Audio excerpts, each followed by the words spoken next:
Clobberin time!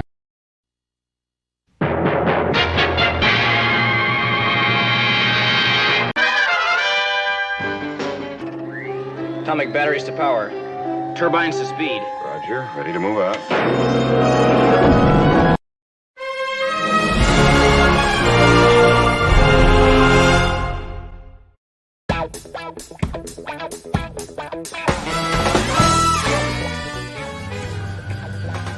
Poker. You know the game?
Clobberanimo!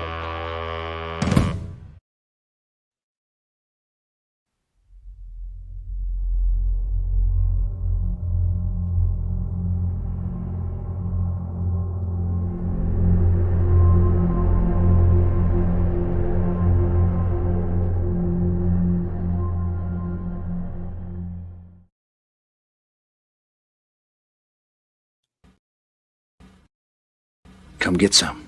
It's Clobberin time! Clobberanimo! Groovy. Yeah. Greetings, clobberers, clobberonimos, clobberoids, clobberooskies, clobberians, every kind of other, all the clobs, whatever your clob is, greetings to you. And if you're not a clob yet, don't worry. The secret is to bang the rocks together, guys. Welcome to Clobberin Times Wildcard Wednesday night for the first time of 2024. Open clobbiness, open silly clobbiness. It is, of course, Clobberin Times issue number 413 on YouTube, number 1,413 overall the past 14 and a half, 50, almost 15 years, getting close there. And again, it is just our, what we like to call Wild Card Wednesday night, in this case, open geekness. Whatever geekness suits our fancy, we will geek it.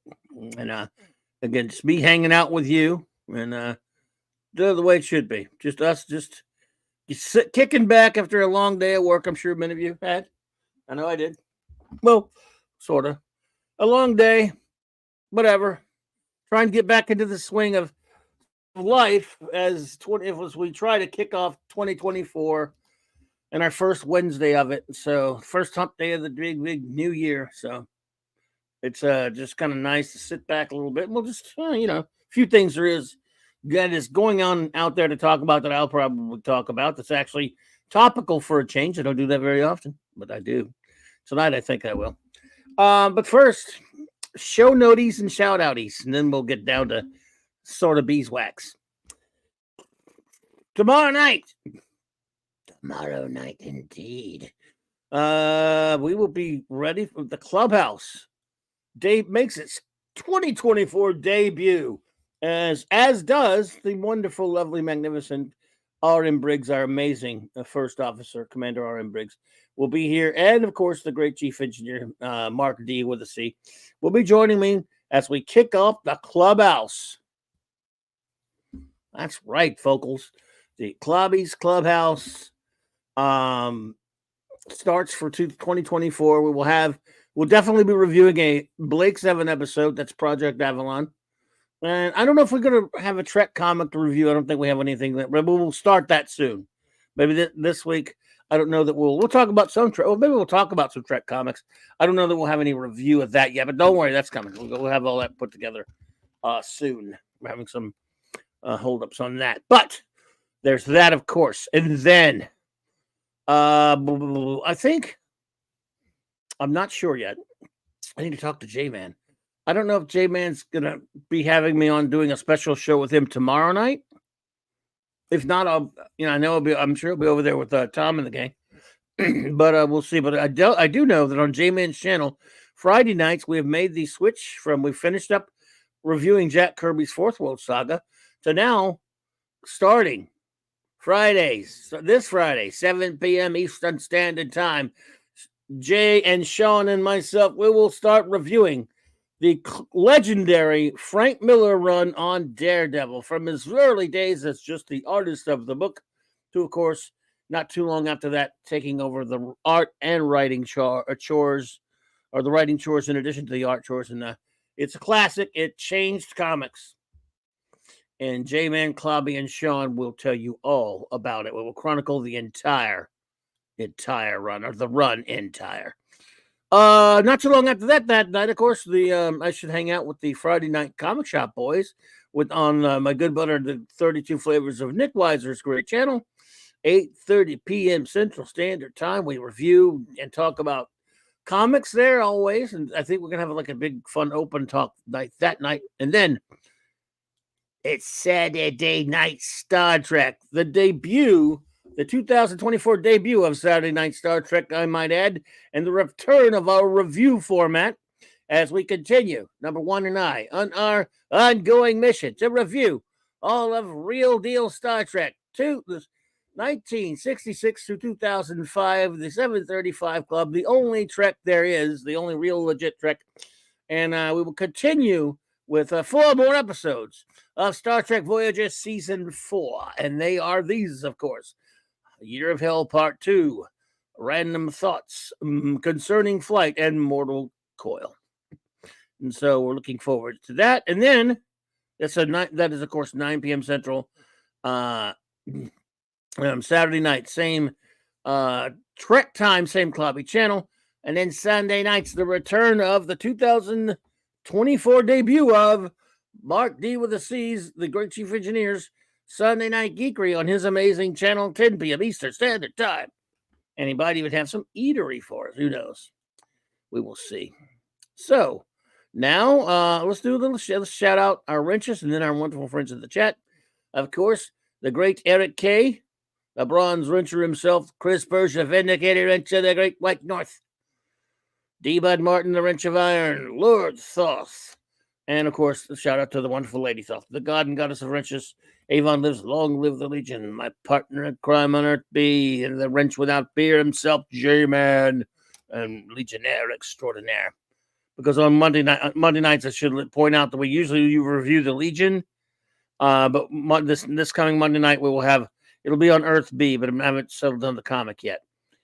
Back to this, Maddie's Daddy, Wielder of Wrench, Mealdia, Thor in Vegas, Stephen Kal-El, Buddy the Super Wrench, Phantom Outsider, the Rascally Wrenchy, and of course, Hungry Boy, Master of the Cloboni, and Maximum Redstone, our own music meister. Now, let me see who is with us in the chat. Let me back my chat up. I haven't looked at it all yet, so you'll all be a surprise to me and shout you all out. And here we are. FKHC 2005. Hello, my friend. Good to see you. Thanks for being here. It's cold here, by the way. I don't have any heater on, so. Oh, boy. Guagnar. Good to see you, buddy. Keely Chow. Roll that tide, even though I know what happened this past weekend, dude. Sorry about that. But roll that tide. Maybe your Cowboys will make you happy. We will see.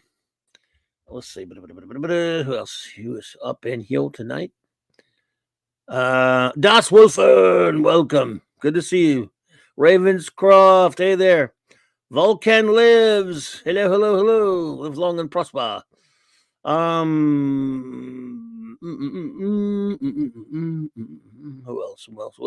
else?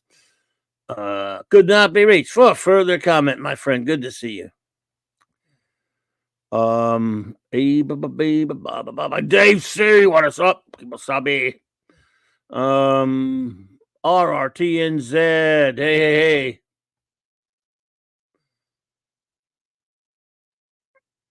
And let's see here.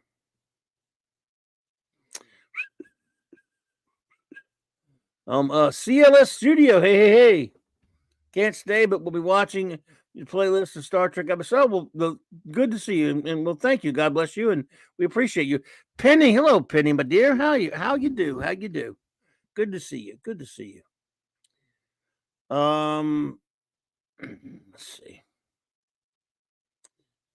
Larry, Salty Traveling Sea. What is up, buddy? Very soon, sir. We must talk some Doctor Who, and I hope very soon. Maybe on a very close upcoming Wednesday night, if you're capable, if you're able, and have the time. RRTNZ, thank you for the super chat, my friend. Hope you're doing well down there. Hail, Clobby. Looking forward to Voyager Night, especially Year of Hell Part 2. Your channel tagline should be the channel where Star Trek survives. I like it. Thank you. I like it. LDG Free the Net gifted 10 Clobber Time memberships. Well, LDG, that is very kind of you, and welcome. It's good to see you, and I cannot thank you enough for that. Thank you, my friend. It's very kind of you. LDG, everybody. And I hope your new year is starting out well. You got it, Salty. Let me know if I don't know. Let me know if the when you have your next or the next Tuesday. I mean, well, not Tuesday. Excuse me. Wednesday is good for you. And let's see here. Let's play some videos for the gifting and that super chat and all that kind of stuff. I know one that Larry likes. What about you? What about me? Why don't you go? You are expendable. And you're not? No, I'm not. I am not expendable. I'm not stupid. And I'm not going.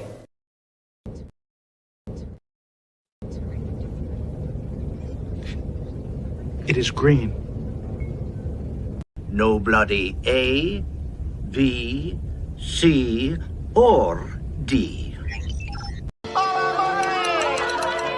Brain and brain, what is brain? Crazy. Draw that man in a chicken suit. It's the Chicken Man! Cass, Super Cass. It's because you're a dumbass. Yeah, buddies. I can't get enough of those, can I? There's only one thing I want to say to you. You're a There's only one thing I want to say to you. You're a dumbass. Captain, I see no reason to stand here and be insulted.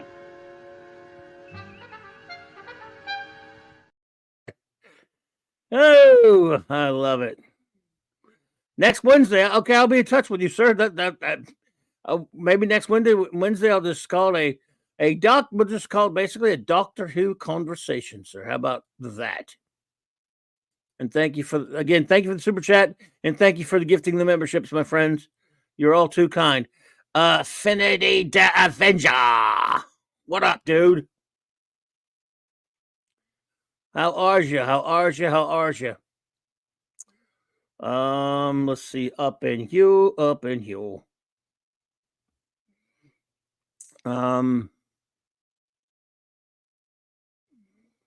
I backed up too far. Sorry, I backed my chap up too far, everybody.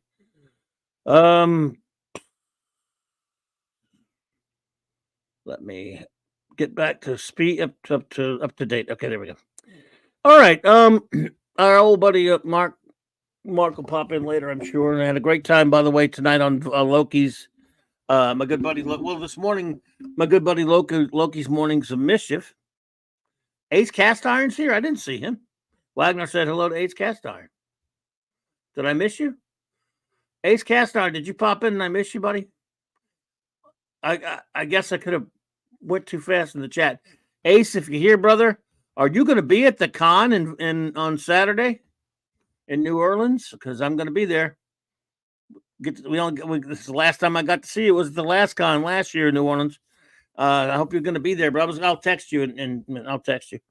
But text me if you are, or let me know now if you are, or if you could just text me. But Gwag is saying hello to him. So there he is. Will you be there on Saturday? I'll see you there, bro. Can't wait, man. Can't wait, brother. Good to see you. Love you, bud. Hope you're doing great. So here we go. The only I don't. Again, you all know I'm not a topical channel per se. I don't really talk about. I don't do videos at all. I don't talk about I'm absolutely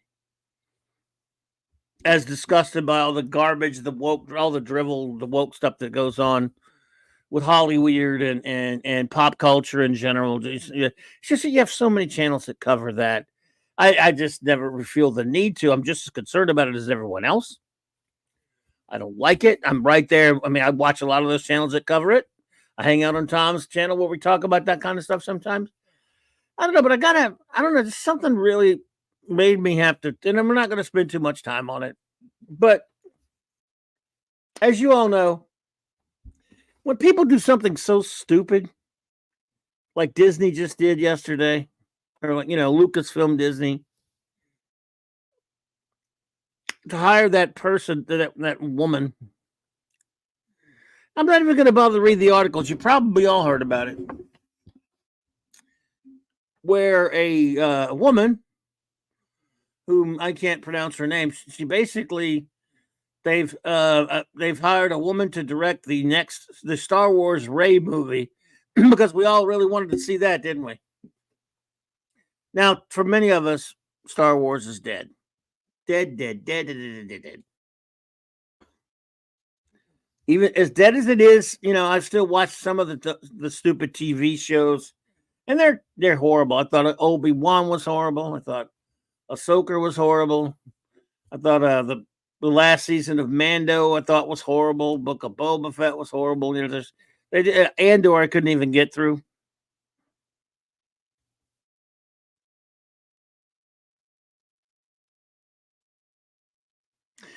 So they hired this woman to make a Rey movie. Which one of you was out there asking for a Rey movie? Exactly, Steven. And also, look, I hate the sequels. I don't like Rey, but I don't really care about her either. I mean, it'd be one thing if they were just going to make a movie. I mean, I won't care. I wasn't going to watch it anyway. I'm not going to watch it. Agreed, Gwag. But let's just play devil's advocate for a second and say whether you and I might think it's worth going to see or not.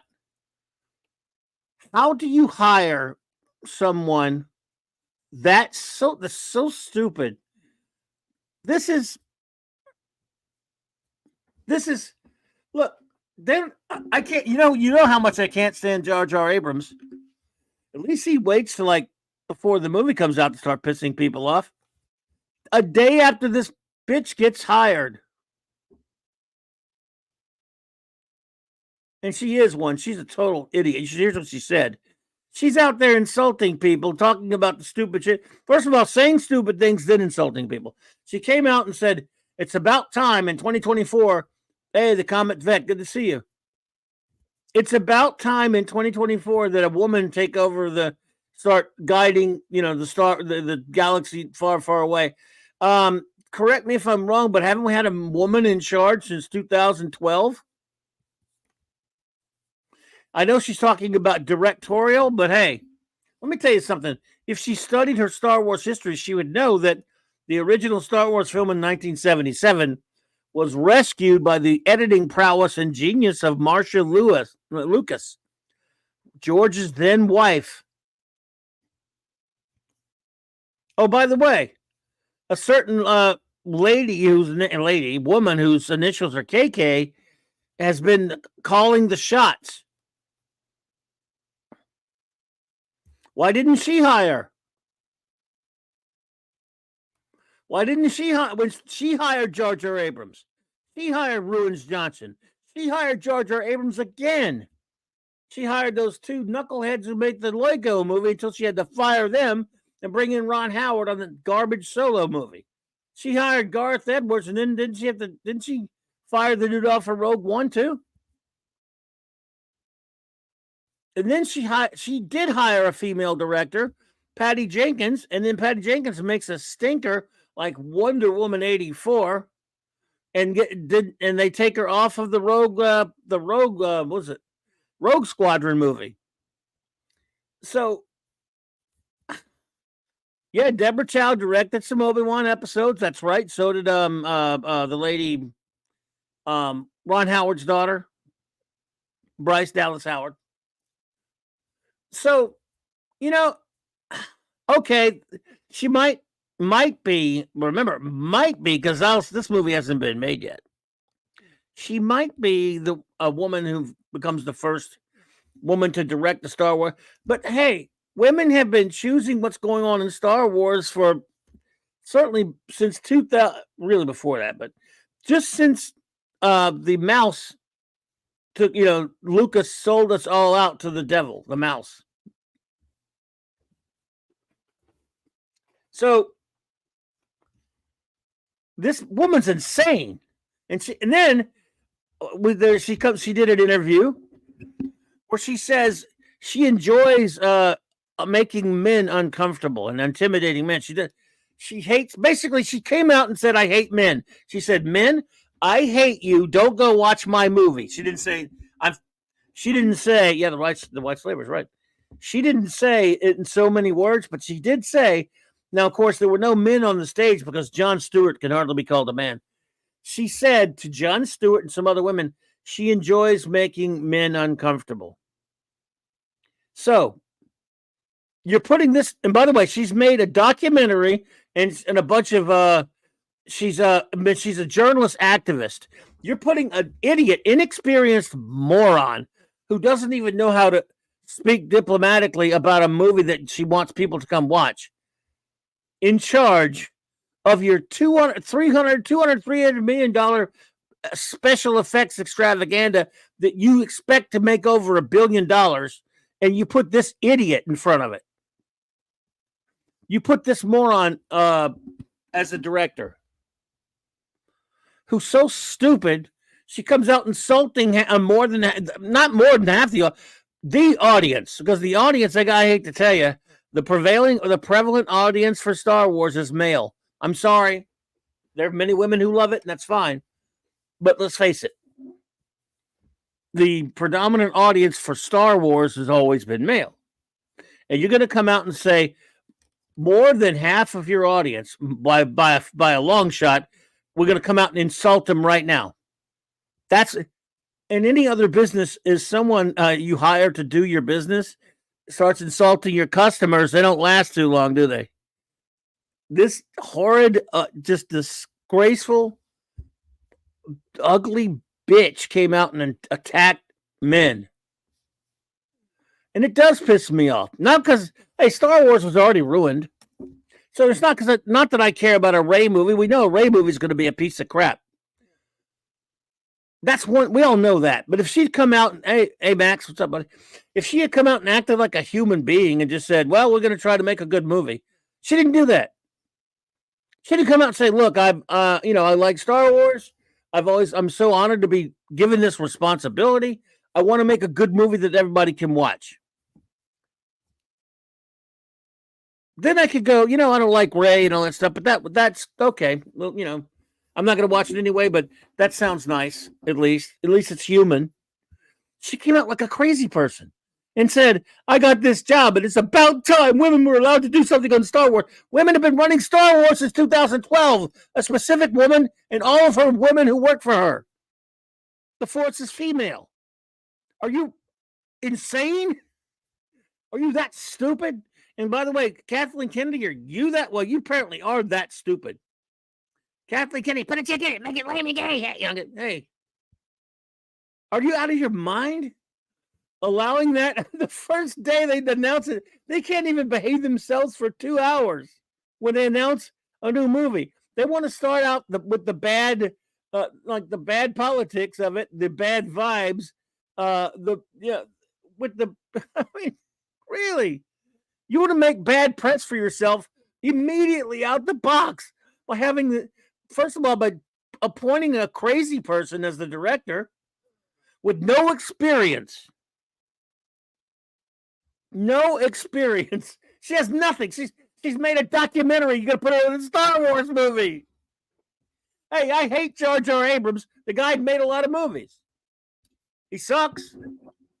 Ruins Johnson only made, at least had made a couple of movies. I can't stand him. But was it Gareth Edwards and a couple of other? Ron Howard's made movies. I'm not even talking about I can't stand Zack Snyder, but it would make more sense to have him direct your stupid movie than this person. A Star Wars, a multi-hundred millions of dollars Star Wars movie budget to an activist journalist dumbass who's made a freaking one documentary. Are you crazy? You are crazy, KK. It's so stupid. It doesn't make any sense. And then she comes out and opens her stupid mouth. Look, I sound like I'm mad. I'm actually I'm mind boggled. Because every time people say, I don't know, they're really, really smart people at Disney. They're not. They lose money at everything. Could you, if you are, I guess the investors, do they have like City Alpha eels in their heads? Are they under mind control? Imagine you're putting up the money for this crap, and somebody comes out and you give the job to an inexperienced buffoon, idiot bitch, who starts insulting the audience.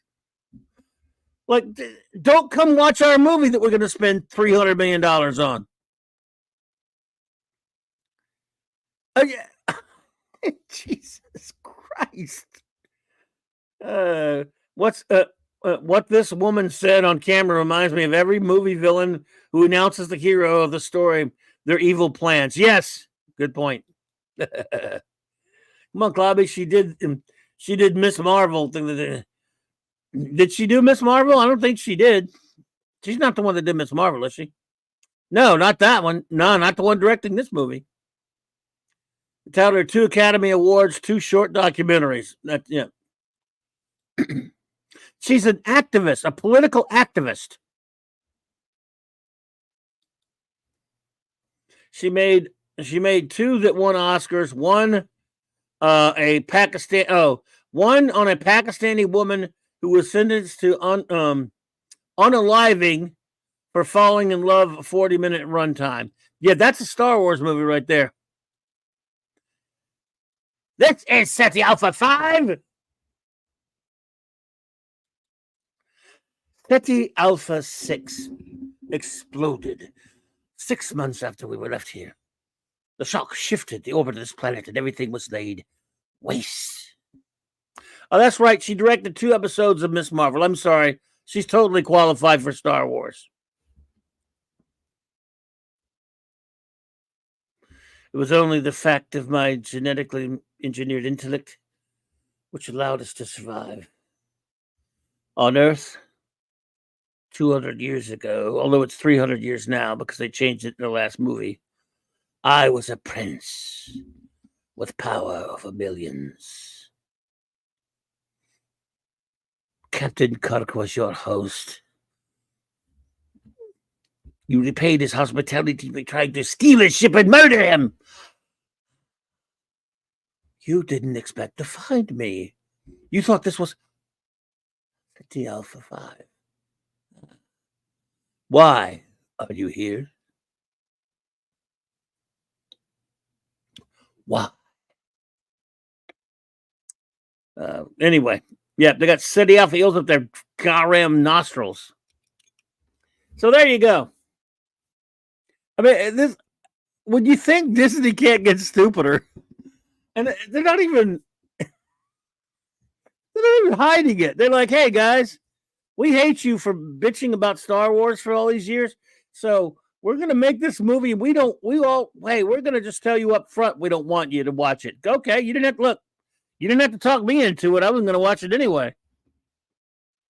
You guys didn't have to go to all that trouble. You could have just made your movie and I would have said, yeah, great, I'm not watching it. Go to hell. That's not Star Wars. So enjoy your destroyed box office that you set out to destroy. Yeah, I mean, it's mind numbing. I can't believe how stupid these people are. To paraphrase Milton, better to fall upwards in Hollywood and push the message than to tell a good story with well developed characters. Indeed, sir. Indeed, sir. Indeed, sir. Ray Palpatine's Jedi Order. Rebel Poon. Yep, pretty much. Quadrupling down, yeah. I mean, look, and I can't. I think the worst thing is, she says that women are never. She acts. I mean, is she that stupid? Well, look, if she honestly believes that, I don't know, that women have had nothing to do with shaping Star Wars, just because there hasn't been a director on one of the big movies, and that's not her. You'd almost think Kathleen Kennedy would be offended by that. Like, hey, what do you mean? I've been running Star Wars since 2012, which she has. Oh, and she and all of her little story group, they're all women. What do you mean it's about time a woman was running Star Wars? There's nothing but women running it. And by the way, not talented women, because a very talented woman who loves Star Wars could do a good film. You know, I didn't mind the first 2 seasons of Mando. I thought they were sort of okay. Bryce Dallas Howard directed 1 or 2 that were okay. Maybe she should direct this movie. At least she has some background. I mean, but by the way, why does it matter if it's a woman? It's about time a woman directed it. Why? Why is it about time a woman directed it? That's all that matters is what she's packing down in her genitalia. That, as far as the qualifications for making a movie for these people, they're obsessed with sex and gender and all this crap. These sick scum people. They're really horrible. Fandy says,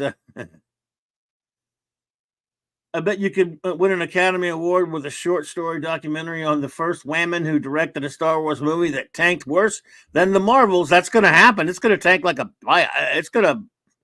it's going down like the Titanic, baby. If that, by the way, it remains to be seen if she's the first director, because remember, like I said, Patty Jenkins was hired to do Rogue Squadron, and then she was not anymore. This bitch, who knows? I don't think there can be repercussions for what she said, but I'm not so sure this movie is going to get made. They've announced stuff before.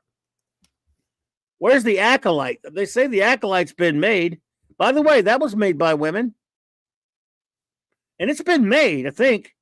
If they're ever going to show the stupid Acolyte, boy, that's got to be horrible. That looks, I mean, what I've heard about that, I don't know much. I don't pay a lot of attention to it. I mean, can it be worse than Ahsoka? I think it might. If you can be worse than freaking Ahsoka and Obi-Wan, and I hear, you know what, I mean, a lot of people liked Andor. I just thought it was just dull, but at least it was trying to be a serious piece of science fiction entertainment. If anything, it was just too somber and base science fiction for Star Wars. And it was Star Wars. I'm sorry, you can't do serious science fiction with Star Wars. You can have some elements of that. You could have Star Wars be darker in some ways, but if you remove the spectacle element from Star Wars, which is what Andor did, even if it's intriguing or interesting, it just does. It's something else. It's THX 1138 or whatever. It's not Star Wars. It felt like I was watching THX 1138 with a budget. And even if it's intriguing, because a lot of people liked Andor, it just doesn't really fit Star Wars. I couldn't get into it. I mean, I kept falling asleep. I watched 4 or 5 episodes of that thing. And then it's like, you know what? I don't really need this anymore. Because they'd already made so much bad Star Wars that when you make bland, dull Star Wars that doesn't really act like Star Wars, it's just another useless thing in the Star Wars universe.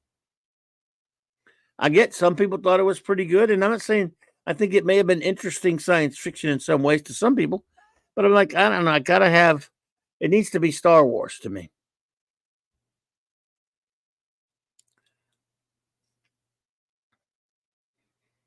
Her privileges showing says Panty. There are 3 huts and 1 sand person who's been wanting to direct for years. Also, there have been a lot of Ewoks and GoPro footage years later. Well, there you go. Someone online brought up a good point. Imagine if the genders had been reversed and a man came out and said he liked to make women feel uncomfortable. He'd be canceled immediately, says Steven. Yes. Oh, look, no man can get away on a stage. In this case, she said it in front of Jon Stewart and 3 other women. And, Stewart was the little punk bitch that you knew he would be. He was like, oh, like, how about, if Stewart, I don't have any respect for Stewart anyway. I might have had some if he'd said, what do you mean by that? And what would it be like if I said that to you? How would you like it? Like you say, if a man had said, I like making women uncomfortable, that dude, he will, first of all, he wouldn't be allowed anywhere near Hollywood. Yes, agreed. It is. Mandor's good for sleep.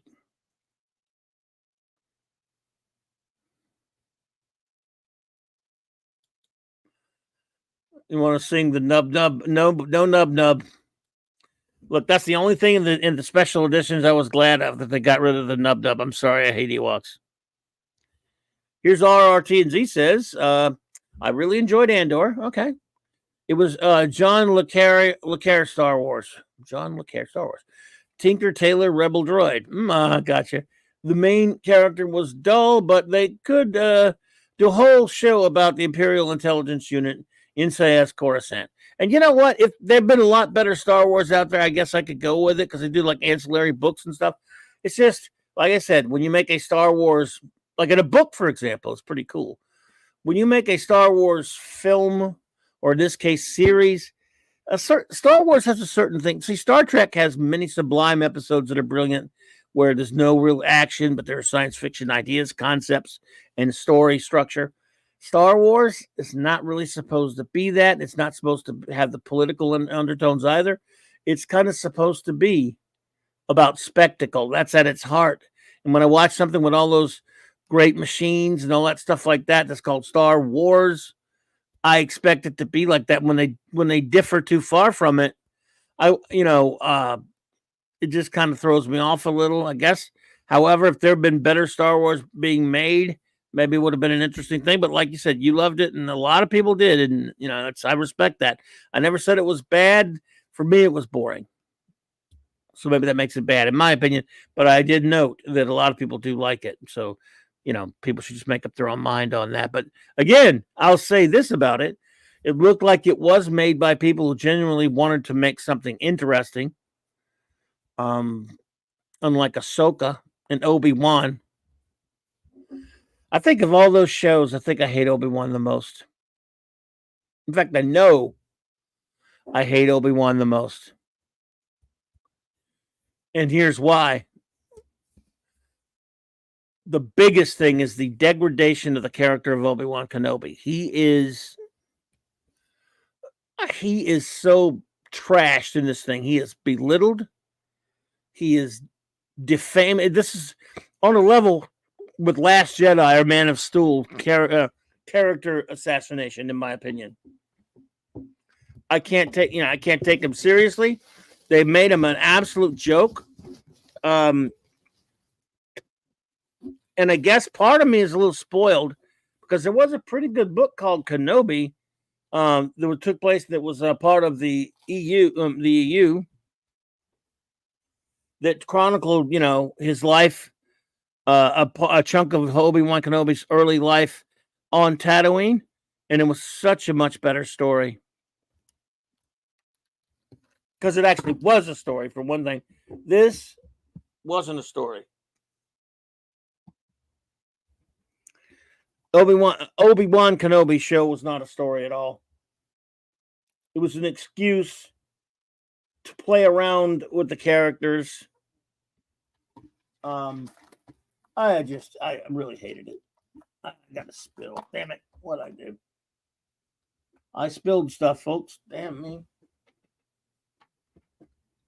Let me watch some stuff here. I spilled water. Oh, ram it. Okay. Crap. Okay. Yeah. Sorry. Oh, yeah. Vulcan lives. Let's see. What was that? You talking about somebody got Rich Johnson? Ryan Johnson. Oh, yeah. Rich Johnson's a different one. That's Ryan Johnson. He did get Ryan Johnson. He got Hack Snyder, too. Honestly, these type of statements from these Hollywood types don't surprise me anymore, says Kal-El. If she hadn't made that statement, or at least if she and just been professional and diplomatic, that would have been surprising. No question about it. I mean, it's not. I think I'm not that surprised either, given where we are. But I can't say that I wasn't slightly surprised, only because it just got announced yesterday. It's almost like they're doing it on purpose. But I guess you're right, because you know what this sort of reminds me of? Now that you mentioned that. This almost reminds me of, remember when that stupid She-Hulk show came out and they were after the show ended, and they came out admitting that they were happy, that they admitted that they tried to tried to go after YouTubers, and they were laughing and they thought that was cool and that was funny that they'd gone after YouTubers to insult YouTubers and attack YouTubers. And that was a big guffaw to them. And they just, I mean, they weren't even hiding it anymore. This is kind of like that, I guess. And but that was after the whole thing had already come out, at least. This thing hadn't even started production yet.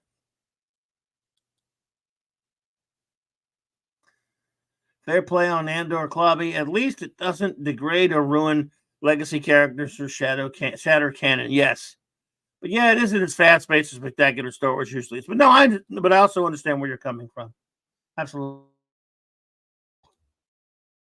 That's a fair cop, and I appreciate that very much, RT. Yeah, it was, again, I never thought it was, I mean, it bored me, but of course, it was late at night when I watched it, so who knows? Guess who's here, folks? I'll add you. Did we do it again? Hey, everyone. Sorry for being late. I was driving the 18 van around the neighborhood, so... Ooh, got the AP. Sorry about that. Got it together. Yeah, the van came together, cool. But next time I'll open the box. Cut the box open first. That took about 15 minutes I didn't want to ruin the box, but I hear you talking about Star Wars. So the new movie, should I, and hail everyone in the chat, should I plan on buying tickets for us, and maybe I'll fly down and we can go see it? Yeah, you can definitely go watch it. I won't stop you. I actually think I might not see this movie. I was thinking of it. Might not? You might not? Probably not. Probably won't. Probably won't. Yep. I won't. Never. I'm not with that. Look, first of all, I'm sure it's going to happen. I'm going to go out on a limb and say I'm not saying it isn't going to happen, but I won't even say skeptical. Here's what I'll say. I'll say I would not be surprised if this one falls through the way that other one. Hey, Gap After Dark. Right? Good to see you, Gap After Dark. The Rogue Squadron or whatever. The first woman who was really. In other words, I would not be surprised if this one doesn't fall through. Nope, that would. Yeah, RTNZ, that's true too. This Star Wars announcement is like the Charlie's Angels nonsense from Liz Banks. This film is not for men, she said. Yet, then when it flops, men didn't support this film. Exactly. Good. So, hey, look, you don't want us watching your movie? That's cool. Right. Look, you didn't have to talk me into it. A Ray movie? No. Look, the last time I paid, and I feel embarrassed that I did, was see a movie that's called Star Wars. It was Last Jedi, prophetically enough, because the word last in it. So it was the last time I ever spent any money on anything called Star Wars.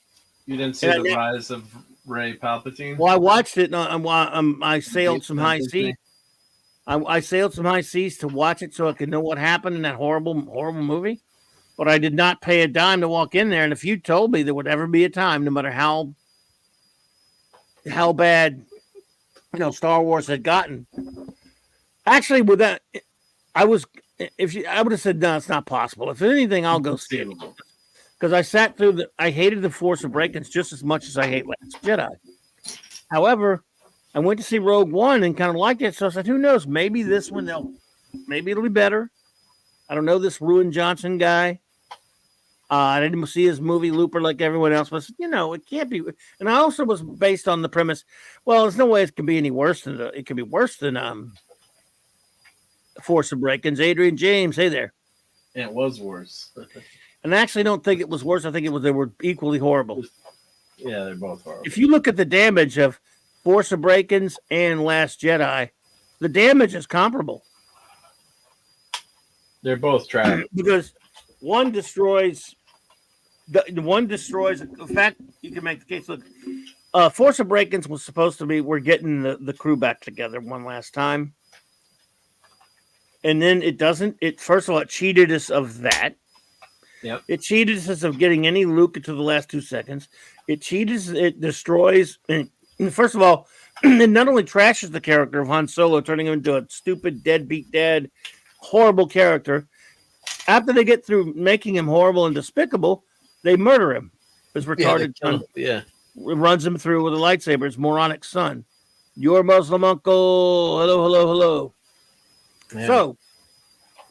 So you have that degradation, and then, it's horrible, and it's just all the stupid rehash of the original, and you have this awful character of Rey we meet, so she's terrible. Everything's terrible about that movie. It's a piece of garbage. If not for me sort of liking Rogue One, and then thinking maybe that they would try to at least maybe the next one would be all right. And we'll get to see Luke. And by the way, I wanted to see what was going to happen to Luke, like a lot of people wanted to see. And then when he throws that lightsaber over his shoulder at the beginning of the movie, I said, what the as loud as I could in the theater. I didn't care. And we had to sit way up close because it was so crowded. I didn't care. I yelled out, I was like, are you effing kidding me? And it just was downhill from there. And it was a piece of filth. But I think they're equal in their filthiness. The other one, the third one's just such. By that point, you're already dead, buried in the underground. At that point, it's like you're in your grave. You've been embalmed. You've been put in your casket. You're 6 feet under, and somebody comes along and starts wee-weeing on your grave and shooting you. You're like, I'm dead anyway. I can't feel it, so keep shooting. That's what the third one is. It's like you watch it and I'm numb. I'm like, this is bad and it's stupid, but the damage is done. But you can't hurt me anymore. Star Wars is done. You could hurt me with the first two. Now you can't hurt me. It's over. This is just a stupid piece of crap movie that's boring, but you've already destroyed both of the characters I love. So, really all three of them, to be honest. So, whatever, man. The third one's just innocuous garbage by Jar Jar Abrams. Incoherent trash. So, remember that stupid thing called Vine that they had before TikTok? Yeah. Someone made a good point. Someone said Someone said that the third movie is like a series of Vine videos strung together, and it was so much like that. It's incoherent. Yeah, the third movie is actually the least harmful of all. It's just a laugh. It's already done. It's a laugh fest. So you're watching it, and I'm like, and I knew all the rumors that I'd heard on the YouTubes. I'm like, it really happened? Like, this is really true? And it was almost at that point, it was just laughable. You were just laughing at the movie. And the first one, I don't think was as damaging, but it was a travesty. It was more of a travesty, a lost opportunity and a rehash, as everyone's saying in the chat. When I was watching with my buddy, I'm like, haven't we seen this movie 3 times before? And then the second one was really when, at the end of the first one, of course, when Luke throws the lightsaber, and what a switch. You're waiting to see Luke, you're waiting to see all the characters together. And of course, we obviously never got that, which is the big travesty. And Carrie Fisher tragically died soon after. But oh my God, I couldn't believe how do you screw that up? I mean, now we know why, I guess, because it's people that are just failing forward, I guess, in Hollywood, and unbelievable that you could have those icons of cinema. I never thought we'd get those three in a movie together. When they made the prequels, it was like, oh, we're actually getting another Star Wars movie. This is pretty darn cool. And then when you heard you were going to get the characters together, you're waiting for them all being the Falcon together, and you never get it. I mean, it's just we were promised so sad. You were promised that the Beatles were going to get back together, and all you got to see was to watch them assassinated instead. Yeah, exactly.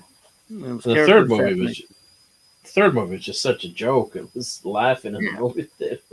Yeah, but at the time, by that point, I don't even care. I didn't go. Right. I'm just glad I didn't go to the theater, but yeah, it's just it's horrific. It was an and so I have some starred comments because everybody wants to weigh in on it. So here we go. Since I'm the one that start talking about this garbage, so it's only fair. First of all, I have an off topic going from Ravenscroft. It says, Clobby, off topic, but your take on FF-116. One of my faves would be a great flick and talented. I'll have to look that up to see exactly what that is, which issue it is. But I'm not great with numbers. But hang on, I'll look at the cover and jog my memory. Just 1 second here. Yeah, 116. Do I have that one? 116. I used to have it. I know you have it. I think I know what you're talking about. Okay, that's the Dr. Doom one. I haven't read this one forever. I'd have to reread it. I know it's by Archie Goodwin. Wrote it with John Buscema and Joe Sennett. It's a Dr. Doom story. All I can promise you is that I need to reread it again before I can give you a good. I love the art. I'm looking at the art right now. So, so Ravenscroft, let me reread it and get back to you. Help me remember. So, because it would be fair to review it without Oliver Belamonte. Good to see you, my friend. Welcome. So you're allowed to see the new Star Wars movie if you're a guy?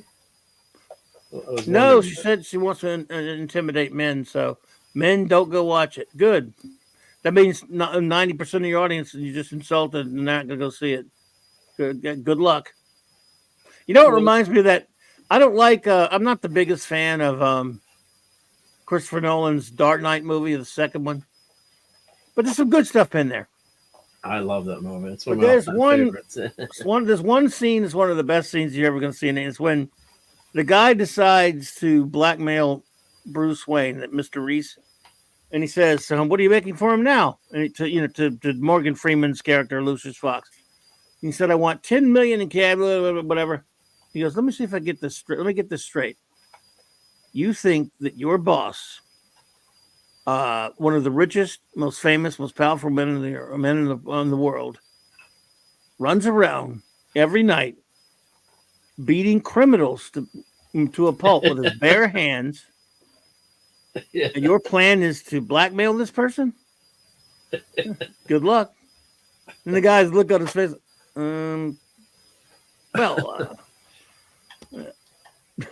That's just fantastic. Like, yeah, okay. Sure, pal, go for it. I got to admit that. I mean, I love that scene. Isn't that what Elon Musk does every night, right? I guess he does. He's Batman. So let's see some of the other ones that are starred for us. Thankfully, I stopped paying after the farce woke up. Yeah, good call. Says could not be reached. The Farce Awakens is a poor attempt at a remake of New Hope. Agreed. That's the least of its problems. But yeah, I'm with you. Force Awakens, says Ravenscroft, was horrible. Pathetic torch passing. Han's punk ass death and no reunion.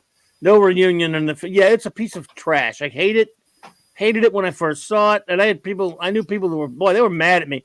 Man, I had a lot of people pissed off at me the way I was acting about that movie on Facebook when I went and saw it.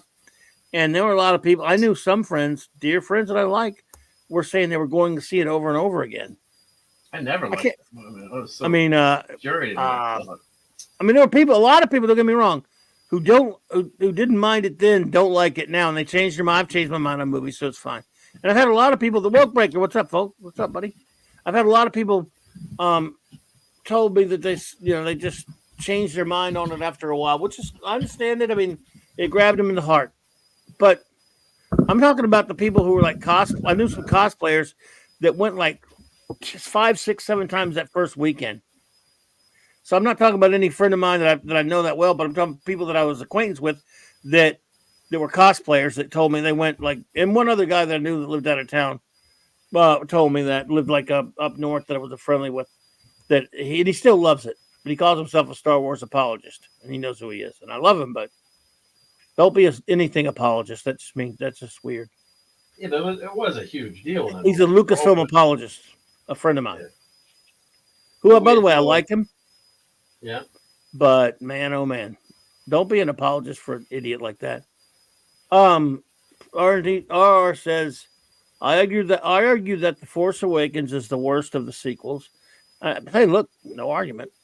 It's a derivative beat for beat remake of Star Wars 77, minus any charm or character chemistry that undoes the end of ROTJ. To me, that's very true, RR, but that's even not the nub of it. It's what it does to characters that I hate it for. I'm with you on that, all of it. But it's what it, first of all, like has been pointed out here, it denies us the reunion, and it destroys Han Solo. And Leia, really. And Chewie, for that matter. Yeah. If not for riff tracks, I would not have seen the new Star Wars movie, says Gwagnar. Good call. Yeah, I mean, when Leia goes to hug Rey after Han is dead, it's like, who is this Rey character? You're going to hug Chewie first? I mean, then they admitted that, maybe that was an oversight. It's like, maybe someone watching the movie would have noticed that. Yep, one would think, wouldn't one? Max, that's so true, buddy. He says Doctor Who, Star Trek, Star Wars, all dead. This is corpse desecration. Yes, sir, it is, sir. Kadabi Reach says, third one was an absolute mess. It was an absolute mess, but it's by that time, did anyone even give a crap, though? Not particularly. The damage, like I said, had been done. That is why I'm so glad they have never made a B7 remake, because no one has the chance to do any of that crap to Blake or Avon. Thank you. They did an audio drama remake that was bad enough. So I'm glad we never got. Yeah. And incidentally, that's why I'm glad JMS is hopefully going to be never allowed to remake. We've been getting threats of a Babylon 5 CW remake. Please, God, I don't care if it is JMS. Don't do it. Maybe he thought better of it. Stephen M says, I may have posted this before, but every time Disney announces a new Star Wars project, I'm reminded of the Simpsons clip, stop, it's already dead. Good one. But could you, and again, Babylon 5, for the love of God, a CW Babylon 5 that I can't think of a worse idea. And everyone would say, yeah, but it's JMS. Let me tell you something about JMS. I love Babylon 5, I really do. That new movie. But still, there's something wrong with a guy who wants to remake his own show, personally, and he could not write comics. His comics, holy shite. He wrote some terrible, I know he wrote some okay ones, but man, he could not be trusted with superheroes. He couldn't write Spider-Man. He couldn't write Superman. He couldn't, just take your pick. Some people have liked some of us. Okay. Oh, all right. Yeah. Fair enough. Even I really like the 12. He did that. But for the most part, oh my God. And he couldn't write. I guess I'm holding a grudge because of the way he wrote the Legion. There was that. You remember that last Brave and the Bold series they did, the comic where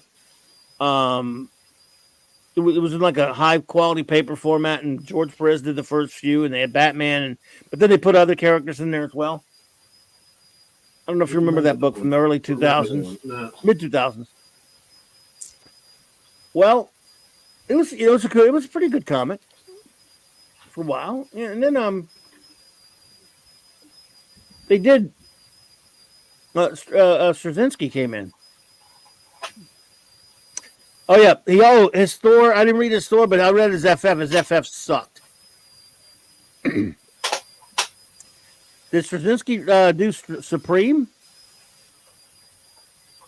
Or do you mean Superman? Because I didn't like a Superman at all. Oh, I hated Superman. That's just me. Anyway, his FF was really stupid. Oh my god! And his Spidey sucked that I read. So there was an issue where it had the Legion of Superheroes in it, and it had great art, with some really nice art that looked cool. It looked like it was my Supreme Power. What's Supreme Power? I know what Supreme is. I don't think I read Supreme Power. So, and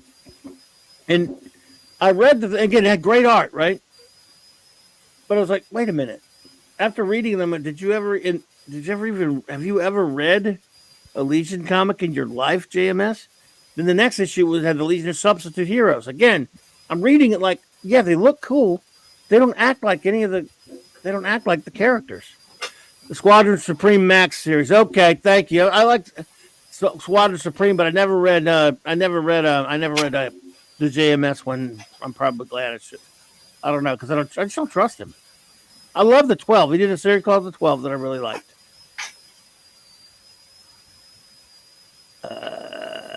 But he's just generally not. I don't trust. Oh, he did another issue. You know, he did an issue with the Flash and Sergeant Rock.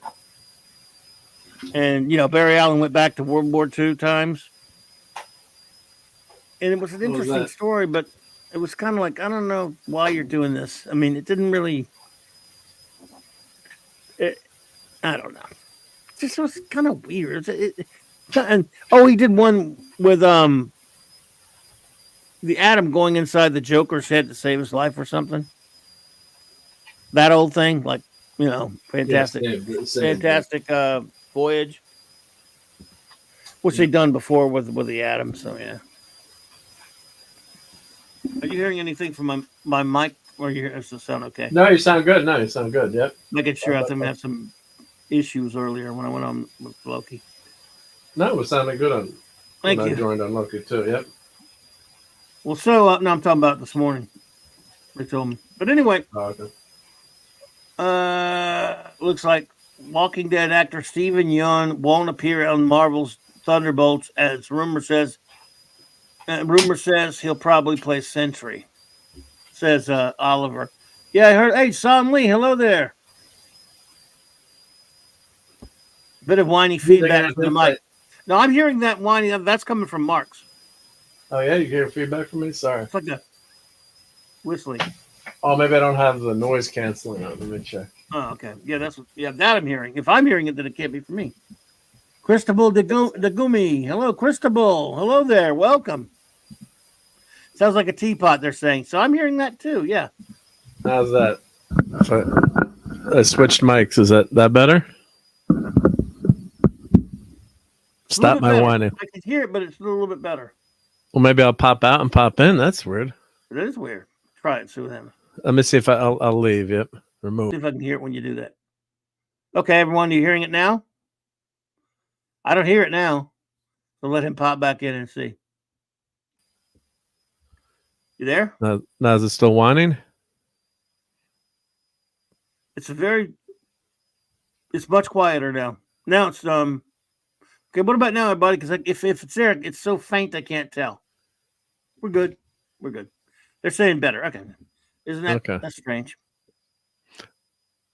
So yeah, sometimes these mics things. Yeah. This is one that pertains to you though, because Thunderbolts. First of all, you should not want there to be a Thunderbolts Marvel show if you like Thunderbolts. Oh my God, who on earth cares about the T-Bolts lineup? Says Ravenscroft. Gender swapped Ghost and Taskmaster, Red Hulk, Sentry. Why Sentry and Thunderbolts? And since when is Sentry in Thunderbolts? He's not in Thunderbolts. He's going to be in this show. Of course, Zemo's going to be on there, but it's going to be that stupid. Well, Zemo has to be on there, yeah. But it's going to be but it's that stupid Zemo from the movie. Even the Zemo from Civil War. That guy. That's not Zemo. Zemo. And then he was Zemo on the stupid Falcon Winter Soldier. Well, he was pretty popular on the show, I have to say. People he's a good actor. Really like Zemo, yeah. But it's not the same, and you're not going to get the same as the Zemo on there. No, but it's not even going to be the same plot. It's going to have very little to do with Thunderbolts that you like. Oh, the Thunderbolts initial first run is some of the best comics I've ever read. Well, you can forget about getting anywhere close, but you know that. So. Yeah. Oh, and Guagner, yeah. Well, I'd switched my mics. I was on my headset mic. I forgot because when I was doing the A-Team, I have my headset mic and my USB mic, so I had the headset mic still on. But when I go to my other desk, I need to use that. So that's why. Yeah. Usually it doesn't hum that much, but maybe who knows with these setups. Shit happens. You're right, Ravenscroft. There's not going to have the Zemo mask. No way. He's not going to be the one with the face like that. Hell no. It'll be that guy's Daniel Bruhl or whatever. He's a good actor, but it's just don't even expect other than being called Thunderbolts. If they make it at all, that's all there will be. Jamie Harbert, hello there. Oh, RRTNZ, thank you, RR. I appreciate that. You're too kind. It says, Clobby thoughts on Machine Man 1984 limited series. I liked it. Was it Herb Trimpe pencils with Barry Windsor-Smith inks that really make it look good? Penny, good night, my dear. Penny, have a great night. You take care. Thank you for being here. We always appreciate you. It's been a while since I've read it, but I remember I bought it, and I know Mark bought it because he loves Machine Man. Yeah, Machine Man's awesome. It was great art, but other than that, I got to admit, since it's been so long since I've read it, maybe that's another one for in fact, I'll pull it up right now and look at it. Yeah, since it's wild card anyway, I'll pull it up right now. See if I can remember some things about it. 1984. There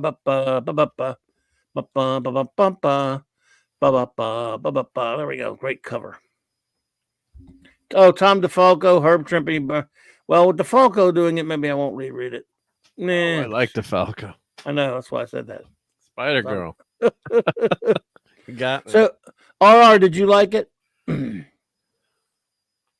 right. Good night, Max. Thanks for being here, buddy. Good night, Max. Have a good day. Yeah, have a great one. Let's take a look at it.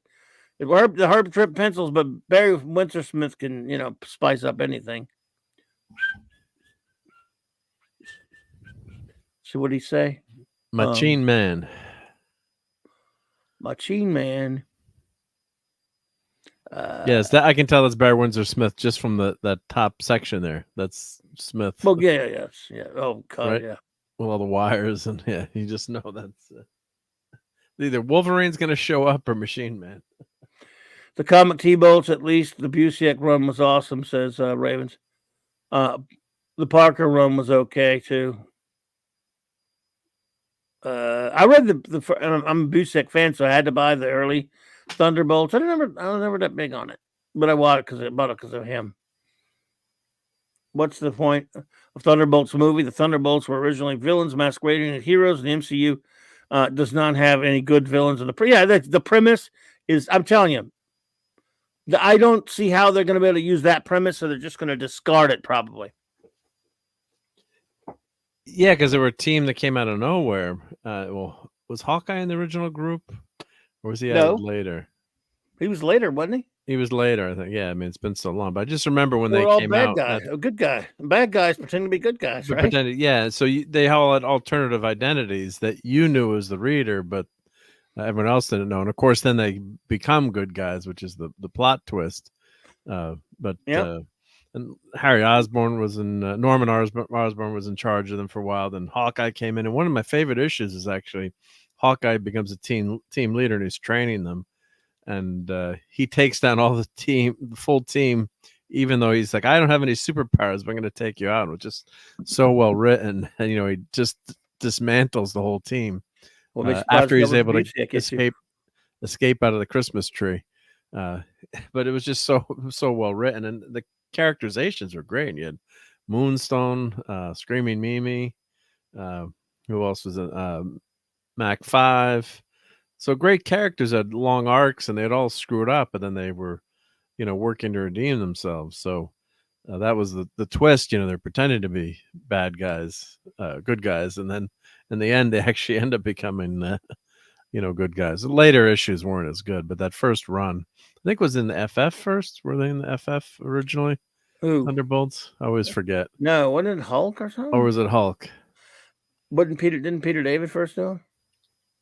So we got Phantom Outsider. He'll tell us where the T-Bolt's first appearance was, but I thought it was FF. I mean, it could be. And then they got their own series. I thought it was Hulk, but I don't know. I wouldn't buy. Look, I wasn't buying Marvel at that time. You were.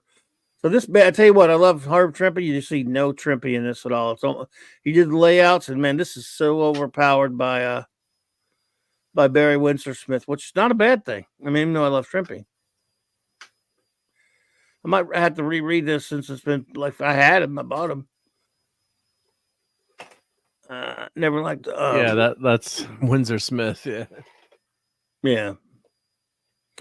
Ba. Let's see. Some nice covers too. Same cover, almost the same cover. Yeah. Stan Lee presents nothing because he didn't do a damn thing. But what did they say? They're inks by. I mean, Windsor Say Smith or what's the box? he finishes. He did finishes in color and the colors. That's a funny way. This is a way of parsing words. Herb Trimpe did the breakdowns, which means he did very light breakdowns, and the finishing you can tell is full on Barry Windsor Smith. Yeah, so the breakdown is kind of like, oh, this is what's in this panel, it's layouts. For another one, like very light sketches for it. Maybe, of course, Hungry Boy would probably have better insight on that.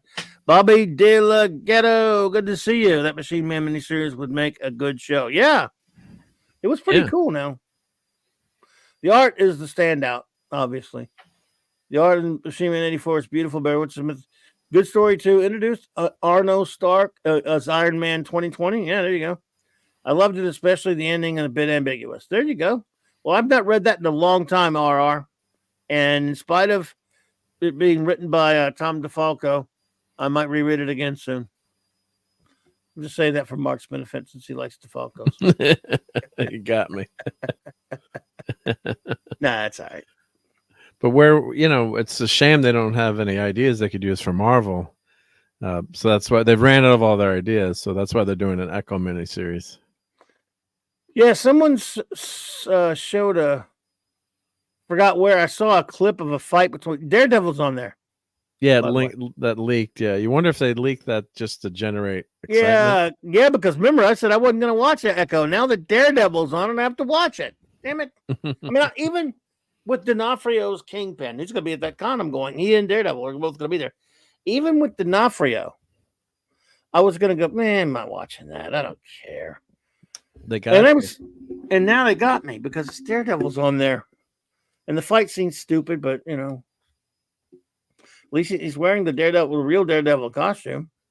Yeah, and it's not the scene's not the scene did not look good, but you wonder if that's they're gonna chop it up and make it look better because some of it looked not so good. But I don't know. It's just I did not need to see an Echo man. If she'd appeared in a few episodes as a side arc to a Daredevil story, that's fine. If you tell her story in a Daredevil series. But have a full series called Echo. They're trying to push another new superheroes. Like give us the classic heroes, and then if you do well enough there, then you can add a secondary hero or do her in have her in a couple episodes, and if she's popular, have a spinoff. Wow, Barry did all of this one, no Herb. Now remember that. Don't give in, Clobby. Stay away, says from Echo, says Gwag. Yeah, but it has Daredevil on it. Damn it. It's only like, 6 episodes? 5.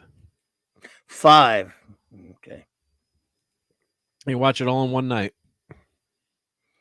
Fandy said, it started, I forgot to check. Fandy's probably going to be, what did he say? When it started, says his email, that's Hulk 365, but then he says Hulk 449. Gotcha. Hulk 449. Gotcha. I got that. Now it's going to go down in value.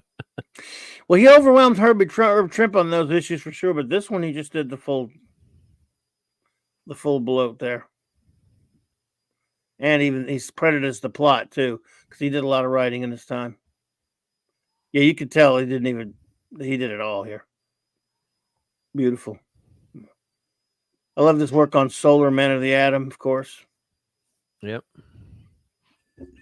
I mean, very distinct style. I mean, I know some people Naturally didn't like Conan, it, but no, oh yeah, no, I loved it, man. but I think it's good. Yeah. Who didn't like Barry Windsor Smith? What the hell? A couple guys in the shop. No, really? Yeah. Too many lines. Oh, you Too tell me liney. who they like? The Mark Bagley? Ugh. Come on. Mark Scraggly? Did they like him? No. Probably, yeah. With Tom DeFalco, yeah, and Spider Girl, yeah. Ravenscroft. Yeah, but you know what? That didn't have, the Galactica remake didn't have Daredevil in it. If it did, I'd have watched it. I mean, Ravens, I hear you, but it's I just want to watch. I want to see Daredevil, and especially after that horrible Daredevil we had to see in that filthy She-Hulk show. That was what a disgrace to Daredevil that was, amongst other things. With no shoes, imagine with those heightened senses, it's got to be tough to walk on the pavement like that. Yeah, the walk of shame. Yeah. Well, they wanted to make men feel uncomfortable there. Yeah, it must have been directed by that what's her face woman who's doing Ray Wars. Yes, sir. So who needs that noise, huh? Yep. Echo exists because she's a lesbian. Be careful. What we will without respect, we reject. Yeah. This is an alternate universe Daredevil, so you can skip it. Yeah. Are you gonna skip it? I'll probably watch that. I mean, we're sickos. Yeah. I mean, if I don't have to pay for it, so I mean, I already have Disney Minus anyway, and you know, some of the shows I haven't finished watching, so we'll see how bad it is. You know, hope it's good, right? I mean, you got to hope it's got Daredevil in it, and D'Onofrio. You'd hope it's good. It's just the track record has been so pitiful lately that you just have zero expectations for anything good. That's what's truly sad about it. I mean, and we don't have the FF in the universe, you know, the MCU, and we get it, it's probably going to be a disaster. But there's so much you could do in the MCU, so many great stories, classic stories, and you know, if you ask me what would I like to see, you know, in Daredevil, does Echo come to mind right away? It's like, no, Echo does not come to mind. There's, you know, it's new modern stuff, and yeah, I mean, there's so many other great Daredevil arcs you could. I mean, they're going to try to do Born Again, and I guess they had to scrap it. It was such a disaster. Daredevil was barely in it, I guess, or that was the rumor. So, yep, yep. So imagine how much money they wasted, and they had to scrap it. I mean, and now they're refilming or redoing it. I mean, ouch. Yeah.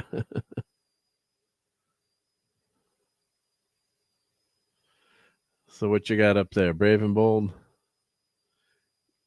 Batman and Green Lantern. I'm muted. Yeah, did you remember this one? What was that in 07? 97? 07? Oh, 97. 07.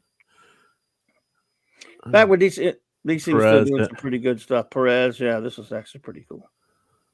Different cover there. Welcome to Vegas. Yep. I was still actually liking some DC titles at this point. I don't know if I was picking up Brave and Bold. Perez was doing this for a short time. And Mark Waid, when he was still sane, well, he wasn't sane, but he could write. Well, that was before. Was that before Twitter was super popular in 2007, or when did Twitter take off? Oh, somewhere around there. Yeah, but maybe people weren't as political on it, as, you know. I'm trying to find the issue for a certain issue about that. So there were still they look like, you know, of course Perez. They had nice art. These were pretty cool. I kind of liked them. I'm trying to see if I own any of these. That's Brave and the Bold third series. Yeah, third. The last issue of Wolverine versus Predator seemed predictable because we suspect Logan to have an edge over the Predator. He should, you know. He is Wolverine after all, for God's sake. Predator's just a dumb alien. Let's see if I can find it. I'm trying to find Green Lantern Batman again. Oh, actually, I do own that comic, so that means I read it. Yeah. Wow. You probably but you were buying that stuff. I hear it. One, yeah. The Legion. He had the Legion, but they weren't exactly. There was something so off about some of them, so it pieced me off. Supergirl and logo. Pretty good. I mean, some of this is pretty good. Well, I don't know why they had the Fatal Five fighting Blue Beetle. Batman and Blue Beetle, but hey. No, yeah. Oh, I only have the first 2 issues of Green Lantern and Batman. I don't know why. I only bought the first 2. And that series lasted 35 issues. Brave and Bold. Yeah. So anyone remember this one? Remember this series? I bought this. Yeah, I mean, it was a pretty good comic, though. Imagine that. A new comic at the time. It was new. Comic that was kind of okay. It was just about superheroes looking pretty cool because they were the right costumes. Although that's not Firestorm, not the real one, not the best Firestorm. Trying to find that issue that Legion issue that pissed me off.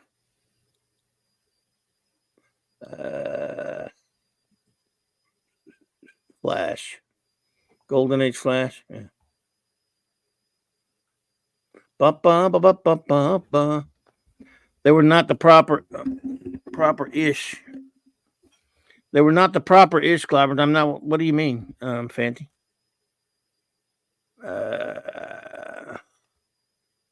Braves goes, remember when you didn't know the politics of your favorite creators and we're glad you didn't? Yeah, I mean, some you did. Now, even some of the ones that I knew what their politics were, but they weren't like jerks about it. And even though I didn't agree with them, that was kind of okay.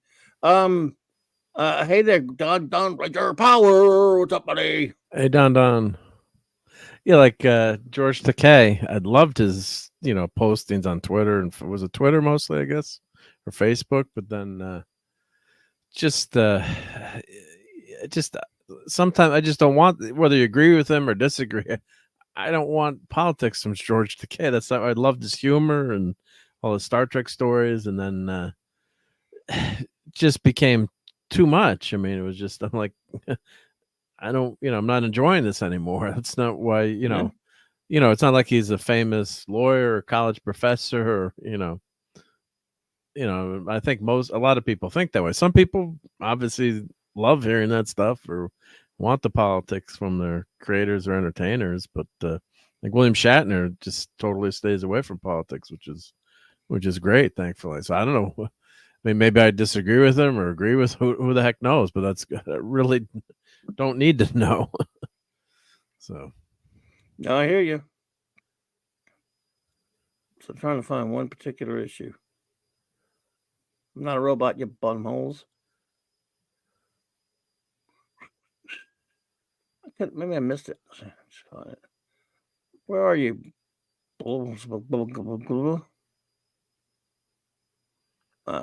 Booster Gold Magog.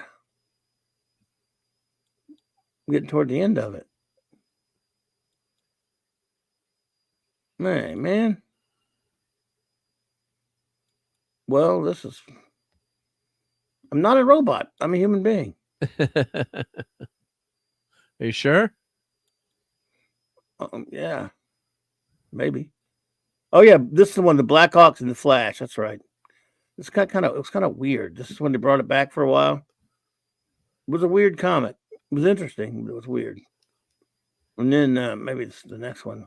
Because I remember they canceled it for a long time. Look, Batman and Brother Power the Geek.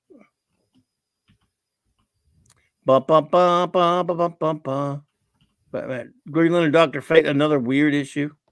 Oh yeah, here we go. J. Michael Straczynski. That's what I'm talking about, right there. Okay, he did. Dr. Fate. I think he started with this Black Hawk Flash one. Let me see. Dial H for Hero. Wow. See, they don't put his name on. No, he did this one too. Okay. All right. So,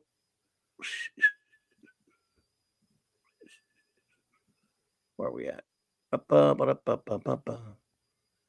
right, Brother Power the Geek, Straczynski. That's weird. All right, Green Lantern, Dr. Fate was a really weird. Hey, I'm human. Shut up. This is it. The Atom and the Joker. This was some crazy stuff. And the Atom's inside his head because he's gonna help the Joker, blah blah whatever. But there's a scene where he's looking at all the Joker's memories. Yeah. And he's seeing them, and one of them, they took one of them from the Dark Knight movie. Let's see me find it.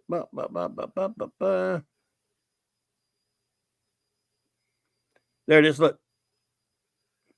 Cole wants to do it. Hit me, hit me. That's from the Dark Knight movie. Well, sort of. Yeah. The motorcycle definitely is. Yep. Yep. Aquaman the Demon. Oh, this is kind of a weird one.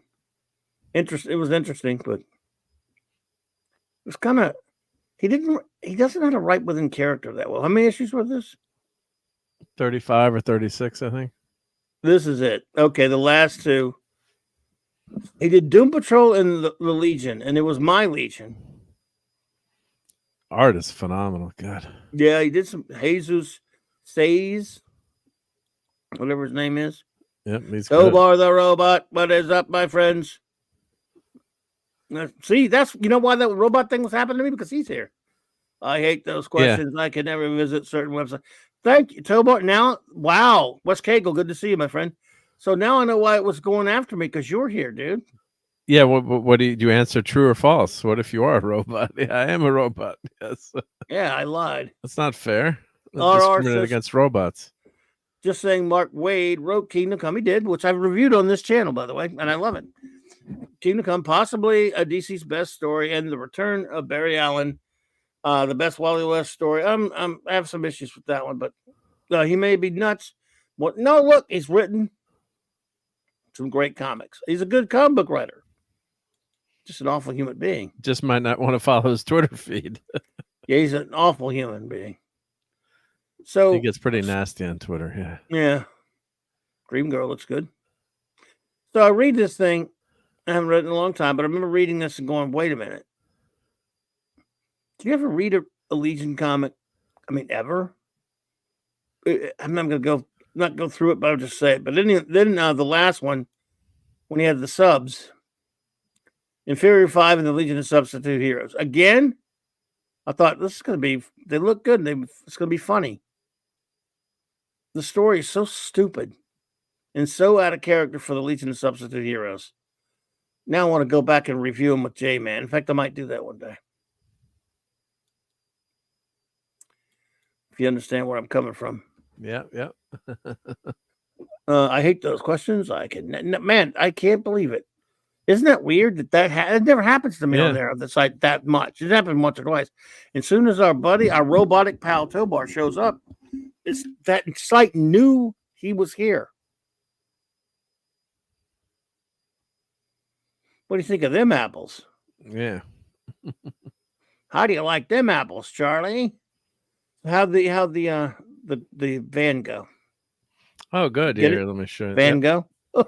Van Gogh, yep. How did the A team? Yeah, you can show it if you'd like to. Yeah, here we go. Yeah. Let's see. Mark just did a build on his channel from Playboy. Was it Playmobil? Playboy, yeah. Playboy Mobile. Playmobil. The A team. I love it when the plan comes together.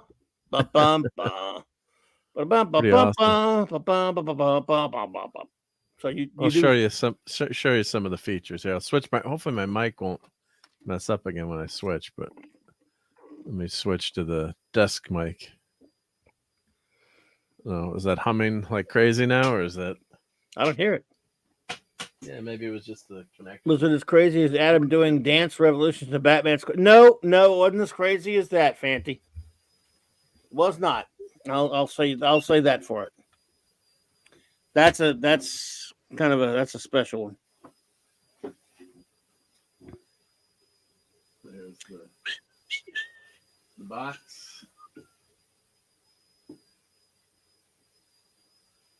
So it looks, of course, you got the whole gang is here: Hannibal, BA, Baseman, and Murdoch. The sock puppet. Oh, got loud for a second.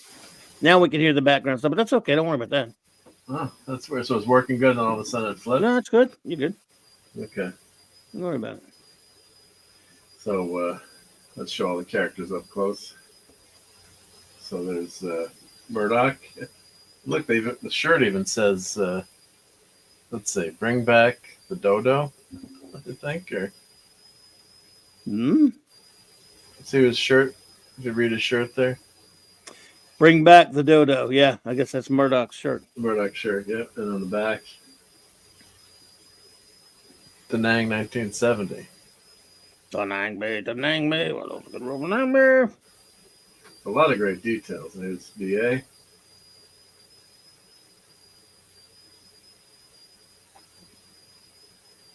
He's got his gold. I guess you can pop these guys. They pop apart. I'm not sure. Here's the face man.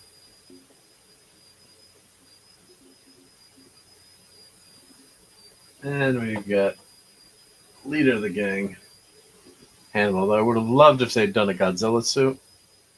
And we could have gotten him in the Godzilla suit. So I think they don't come with as any weapons, but of course the A-Team never hit anyone with their weapons, so we're gonna have to purchase some or 3D print some weapons. So I think the van looks great. I mean, it's great. It's in scale with the figures. I don't know what scale this is, what the Playmobil scale is, but damn, it looks good. I don't know what that. Very cool. The only thing I'm not gas sure for gas. I don't know if that's for gas or. So he doesn't have a door. The door doesn't open. Yeah, the door doesn't open. So here, I'll show you how you get them out. But yeah, but they didn't make it where they don't have a. Do they have a side door? No, well, they do have a side door. So they do have the. Now some vans, old vans only had one side door. DJ Play Nice, welcome. Hello there. Yeah. So yeah, but the front doesn't have doors. Yeah, our old work van had just there was one sliding door on the side, or certain vans just had doors would open. Yeah, but they'd have passenger doors and passenger and driver's doors, right? Oh yeah, definitely, yeah. But yeah, so that's weird. How do you put them in the front seat? So what you got to do? You got to take the roof off. So not very practical. You know, if this was the Dukes of Hazzard, you could just jump in, I guess. And once you take that off, this pops off. So you can see inside here you got a tool chest and all kinds of tools. The one thing it should have had was another spot to store all these tools and things, because they kind of flop around in here. Yeah. You know, if you're a kid, I guess you'd lose them, but you can put a few of them on this rack in the back here. But they should have had like another little chest or something you could open up. But you do have the seats for 3 in the back, which is kind of cool. Then you've got your welding tank mounts there. And then you got kind of your workbench area here. They should have had like a little chest or something that popped open, like a little storage area. It's a minor complaint, but like these things pop out. I guess that's a schematic of the van. It actually focuses. And that goes, I guess, if you're working, and then there's a little pop out. My fingers are too fat and big. But you can store these little sheets.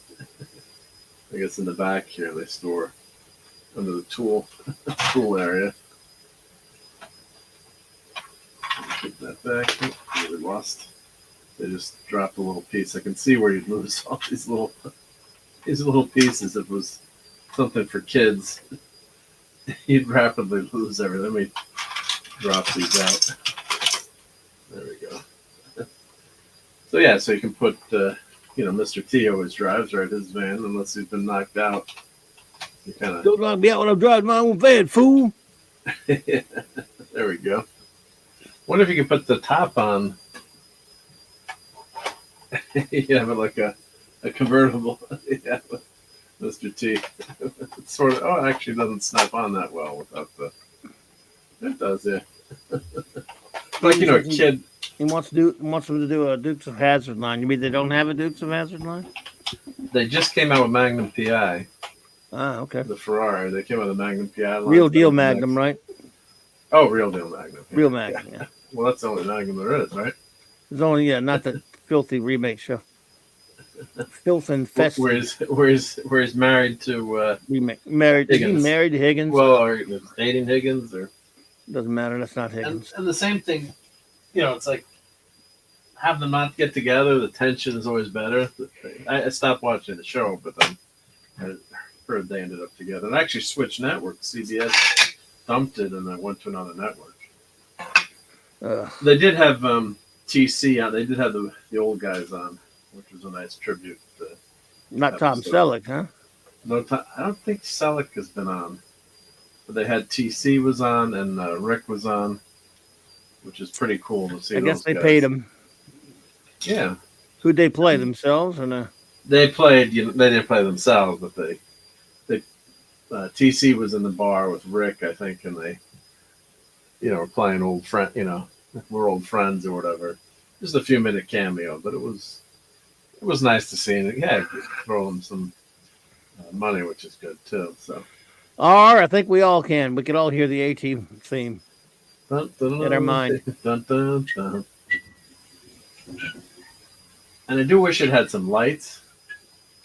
Like if they had, there's no batteries included. And I guess this is just with the construction of the van. I guess surprised they had that. Didn't have a sticker that would cover that up or something. Yeah. Other than that, everything. I mean, this door snaps in perfectly too. It just you can feel the click. Boom. Stephen M., you're right. You're right. That flag legitimately means that no company would touch a Dukes of Hazzard line of toys. I agree. Well, they would do it, but it wouldn't have the flag. But they're making toys without the flag now. They shouldn't. I'm against it. But of course, back back in the day, that's didn't mean the same thing. No, it didn't. It just we didn't think anything of it. So of course, I'm in the north up here, but you Yankees, a bunch of Yankees, yeah. Yeah, but I'm not probably get two Yankees in here. My goodness, yep, those Yanks. We're all Yanks though. It's like I remember, so I didn't understand for like the Brits. They all call us all Yanks. Yeah, but that's different from Civil War era, like Yankees, and then of course there's Yangs and Combs, the Yangs and the Combs. Yeah. Yangs. Fuck. Yankees. Boom, boom, boom, boom. I love the Omega Glory. I don't care who knows it. That's fun. Yeah. That's got a good message too. Even though it doesn't make sense in a lot of ways. But no. Personally, I like Hodgkin's Law of Parallel Planets. Yeah. Like I watched Bread and Circuses the other night for Christmas. It was like my Christmas trick episode. That was your Christmas present? Weren't you supposed to be watching Voyager episodes? No, because we were off, remember? It was Christmas. It was a holiday. I did watch those last night. But just for fun, though. No, because that's probably not one episode I would want to watch for fun. I watched them last night, my 4 episodes for the week. All right, you know, you never know. We'll see what happens. Yeah, yeah.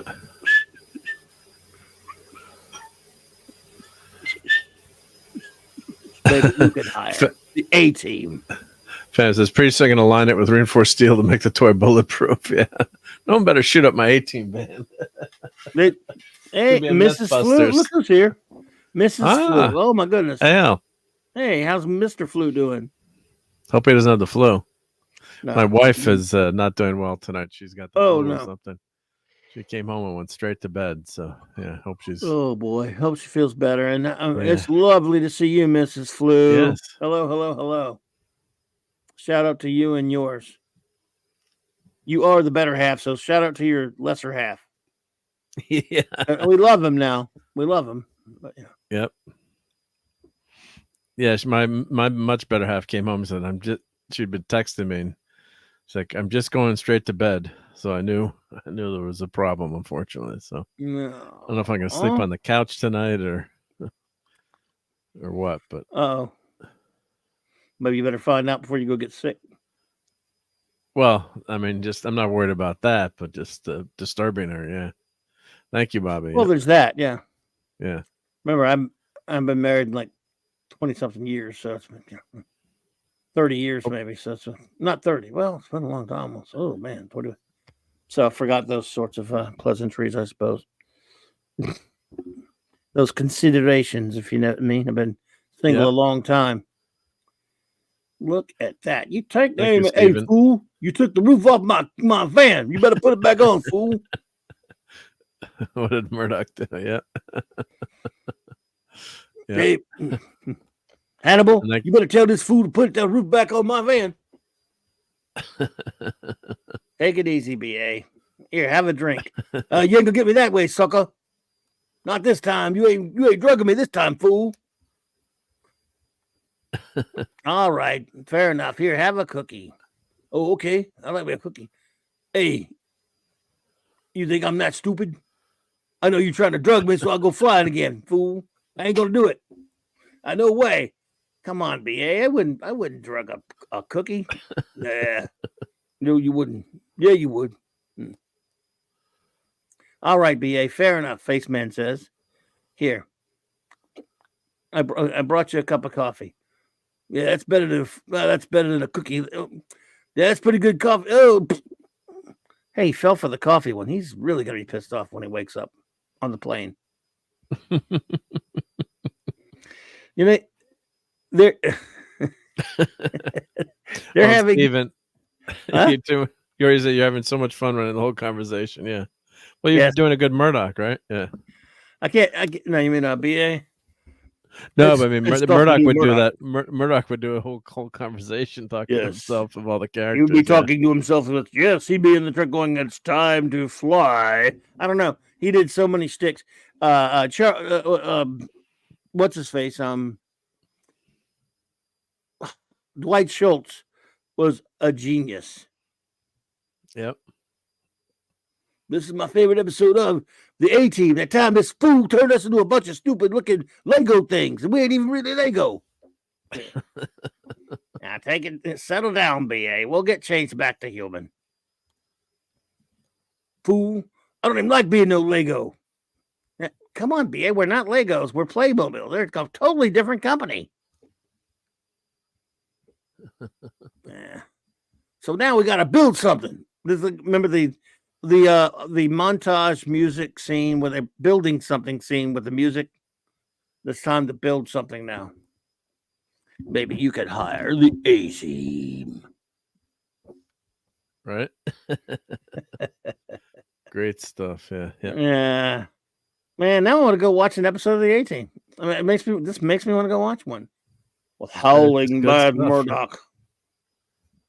Whatever you do, don't watch the pilot, folks, because it doesn't have Dirk Benedict in it. It's so weird watching that pilot. If you got used to the, Ezra Goldstein, my friends. Shalom, shalom. It's time to change. It's time to rearrange who you are and what you want to be. Oh, shalala, shalala. Oops. Hey, that is the wrong show. But it's cool still, though. Did you used to watch Sha-Na-Na? Of course, yeah. It was on at You did, really? 7:30. Yeah, I watched Sha-Na-Na. 7:30 at night? It's been late night where we were. No, it was on early here. It was always a half hour show. Good job. It was on before Happy Day. It was always on before Happy Days. Oh, and Steven's asking, is the only Playmobil I have? No, actually, I have Kit, so I got to do another episode on Kit, and I have the James Bond DB5, and I also have Back to the Future, the DeLorean, which I've never opened up either.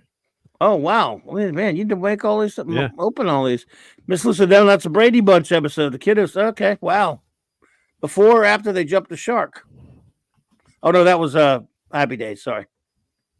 They didn't jump any sharks on Brady Bunch, but they could have. They went to Hawaii, I remember that. The Hawaiian episode, but that was a good episode, yeah. Or the driving class between Marcia and Greg, and then Greg lost to Marcia. God, the guys were so mad. Greg let us down. Got to represent. Yes.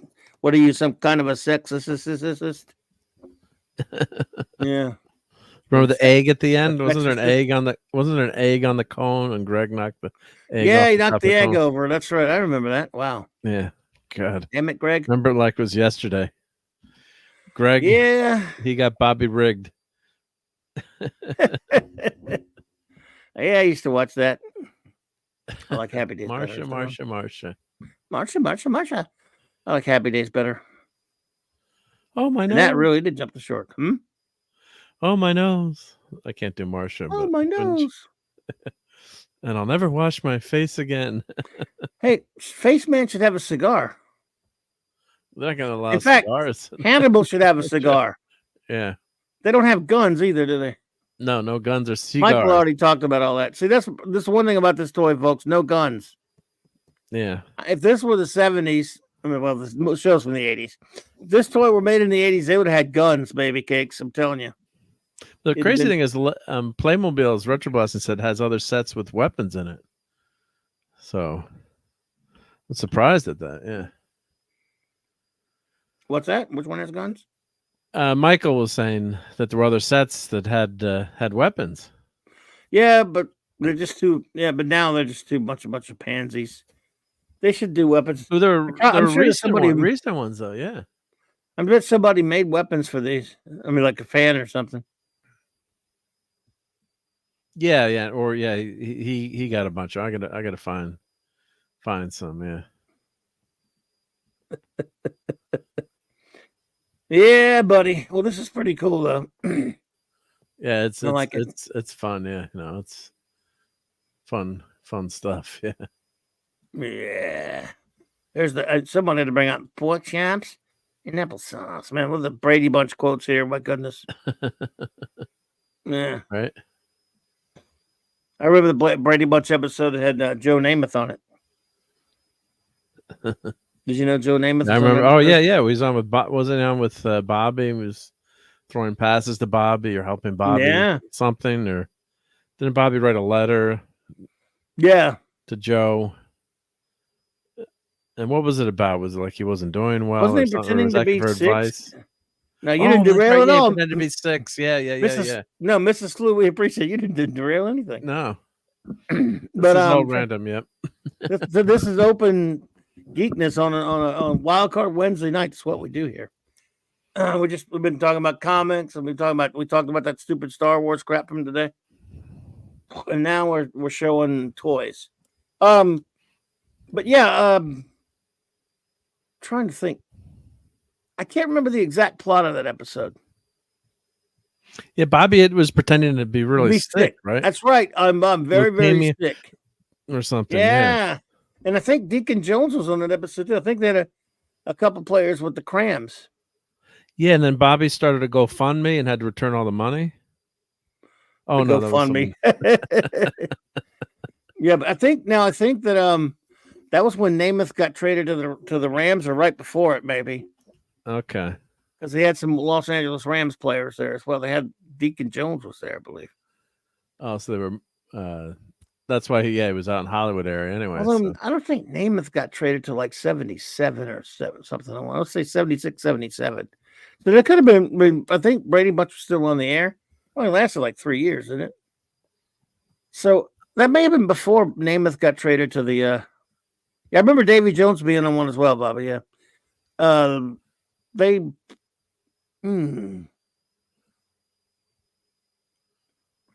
I don't know. I'm not sure when that was exactly. But Namath did get traded. I was bragging about knowing Joe Namath.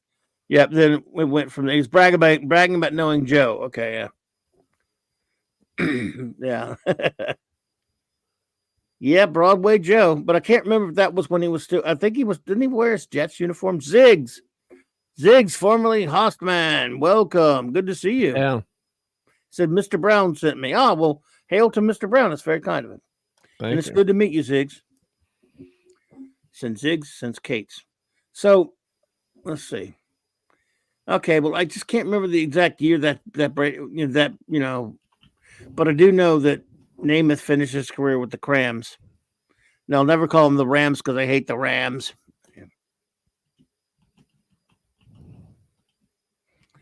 You said when the Crams, right? Yeah, the Crams. Yeah, the when Namath got traded to the Crams, says Wes Cagle, is that when we got Heaven Can Wait? I think that wasn't that right before? Wasn't Heaven Can Wait like 78, 6 or something maybe? But I can't remember the year. It was after Grease. The episode was 1973, says Mrs. Flute, so he was still with the Jets. But I do know that it was filmed in L.A. That it was filmed during the off season because I think Deacon Jones was in that episode. I'm pretty sure he was. Yeah. I'm not 100% sure. Could IMDb it, but yeah. Why do that? It's fairly easy to get one. Buy the Zamboni, print off a few clobber stickers. They want to do it. They want to make a Cloboni. The Cloboni, yeah. Where do you buy a Zamboni? I guess you could 3D. You could 3D print a Cloboni, or just get a toy of a set. Do they have toys of Zambonis? Yeah, who sells Zambonis? Probably at hockey stadiums. There's a place where hockey's big. Oh, Playmobil Zamboni. The Playmobil Zamboni. Havoc Weight was 78. Okay, gotcha. Oh, I'll have to buy that and then put they have a Playmobil Zamboni. 29 smackerels. Yep. Wow. And then you could change the just put the sticker on the side. Yeah. That's probably what Wagner, is that what you do? Yeah. That's what he's saying now. Yeah, he's a Playmobil Zamboni. You could put a thing figure on it. Yeah. That's what Wagner did. Okay, so it's a Playmobil Zamboni. That's so cool. Yeah. L. So there you go. Yeah, so Joe was still with the Jets at that point. Namath never had, I don't think he ever had a winning season after the Super Bowl. I don't think he ever got back to the playoffs. Yeah. I think he had a lot of yards. We threw a lot of interceptions. He didn't have a big career number-wise. But he's not that it mattered. All he had to do was win that. All he had to do was win the most important Super Bowl ever. Yeah. Sorry to sports ball, everybody. I didn't mean to sports ball at you. There was a complete accidental swerve into sports balling. It happens sometimes, yep.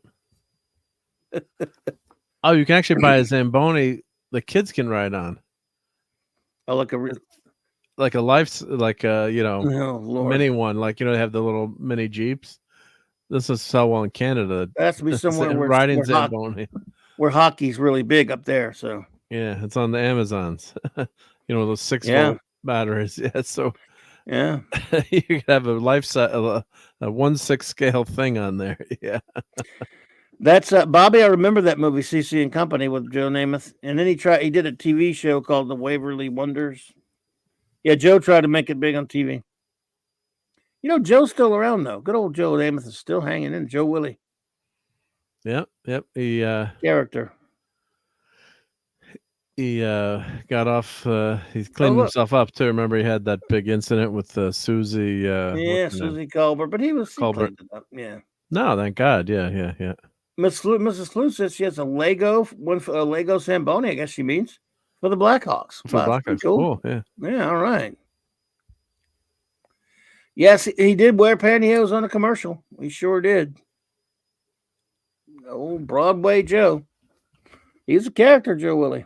Yeah, he backed it up, right? No one would remember him if he didn't win that one Super Bowl. And Nope. some people think it was fixed. I didn't say it was fixed. He also wore a fur coat on the sideline very often. Yep. Broadway Joe Namath. Yep. And got the biggest contract ever at the time. With Sonny Werblin. Gave him a lot of money. Unfortunately, his knees were shot, of course, with the... he destroyed his knees back then, yeah. Yeah, unfortunately, with today they've got much better medical training and treatments. The old days when you messed up your knee, they would just say leave the cast on for 2 months and don't do anything. And now they got everyone walking right away. It's so much different. But yeah. Mrs. Lutz said her mom really thought Joe was the cat's meow. Yeah, he was popular with the ladies back then, wasn't he? Yeah. Oh yeah. Yep. That's why he's still popular today. If you mention, I mean, even non-sports ball people's pretty much they know who Broadway Joe Namath is. I mean, I'll tell you something. We're going to win the game. I guarantee it. And there's he said his knees were already shot at Alabama. Now, well, not shot. He still had a couple years of them, but he was not much of a looker, though. Honestly, am I wrong? Well, not to me, Mrs. Flew, but at the time, I guess he was popular with the ladies. So he was hot stuff. Hey, Joe did okay though. Whew, did he do okay? Yeah. In New York, I mean, he was an Alabama boy who got paid the most ridiculous money for the time, comparatively speaking. So they gave him something like a $300,000 contract, something insane for that time, for an AFL team, no less. It was absolutely crazy money, and he ran with that fame, and he was arrogant, and but there's people say, try to say it was underrated. Joe could launch it. Joe had a cannon, and Joe had a beautiful, deep pass, and was really good at reading defenses. I mean, he was tough. You couldn't play the position and not be tough back then. So, yeah, he was an excellent pocket passer. Wasn't very mobile, but he still ran around a little bit. He was Dan Marino before Dan Marino. Yeah. He was how many yards did Marino have thrown for in the modern NFL? Like, considering Marino threw for about like 10,000 yards in his career, something crazy. He would have thrown for 30,000 today. I think one of his seasons still in the top 10 passing seasons, and he had the only he was the only one who threw over had a 5,000 yard season in the whole century, and that didn't get topped till I think Breeze did it or somebody did it in the end. They had to change the rules for anybody to get close to Marino's 5,000 yard season. So I know we're not supposed to be sports balling. Yeah, but it's irresistible sometimes. Yeah, he threw for 5,000 yards in 1984. Yep, that was unheard of. So throwing for 5,019, and the best ever was Peyton Manning, 2013. Peyton passed him, but I think Breeze had a 5,000. Yeah, Breeze, Brady, Mahomes, Brady once, Breeze a bunch of times. Roethlisberger. Look, if Ben Roethlisberger can throw for 5,000 yards, something's wrong. Jameis Winston, under the. And that's not to slight those guys. I mean, they're great players, but Marino would have thrown for like 10,000 yards. I know I'm biased towards Breeze, but he did do one thing that nobody else did till way later. He broke a Unitas record that stood for like 60-something years. Johnny Unitas had a streak of at least one game with a touchdown pass for, it was 47, I think. Wow. If I remember right. And it wasn't until Breeze passed it. Breeze was the one who finally passed that thing. And then nobody, because if you think about it, you're like, that shouldn't be that big of a deal. Hell, one game, at least one game with at least one touchdown pass in the streak. For Unitas at that time to do 47, and that's ungodly for a guy in the 2019, when that's not as 2000s, not as bad. It's not as unheard of, and yet still, it took till like 2011 or 12 for Breeze to do it, or whatever it was. So that's pretty crazy. Not Marino, not Tarkington, not anybody did that. No one came all that close to that 47 number. I think before Breeze did it, the closest was somebody got like in the 30s. So that's an astounding. That's amazing. Yeah, that's amazing too. That was considered. In fact, it was believed that it would never be broken, and then Breeze broke it first. That's one thing. Yeah. Yes, I'm biased. He's my boy Drew instead of him pissing me off. Yeah, Marino's season's number 12. Well, because Mahomes threw for 5,000 yards, I guess, in 2022. Yeah, so he just got knocked down on the list. So Mahomes.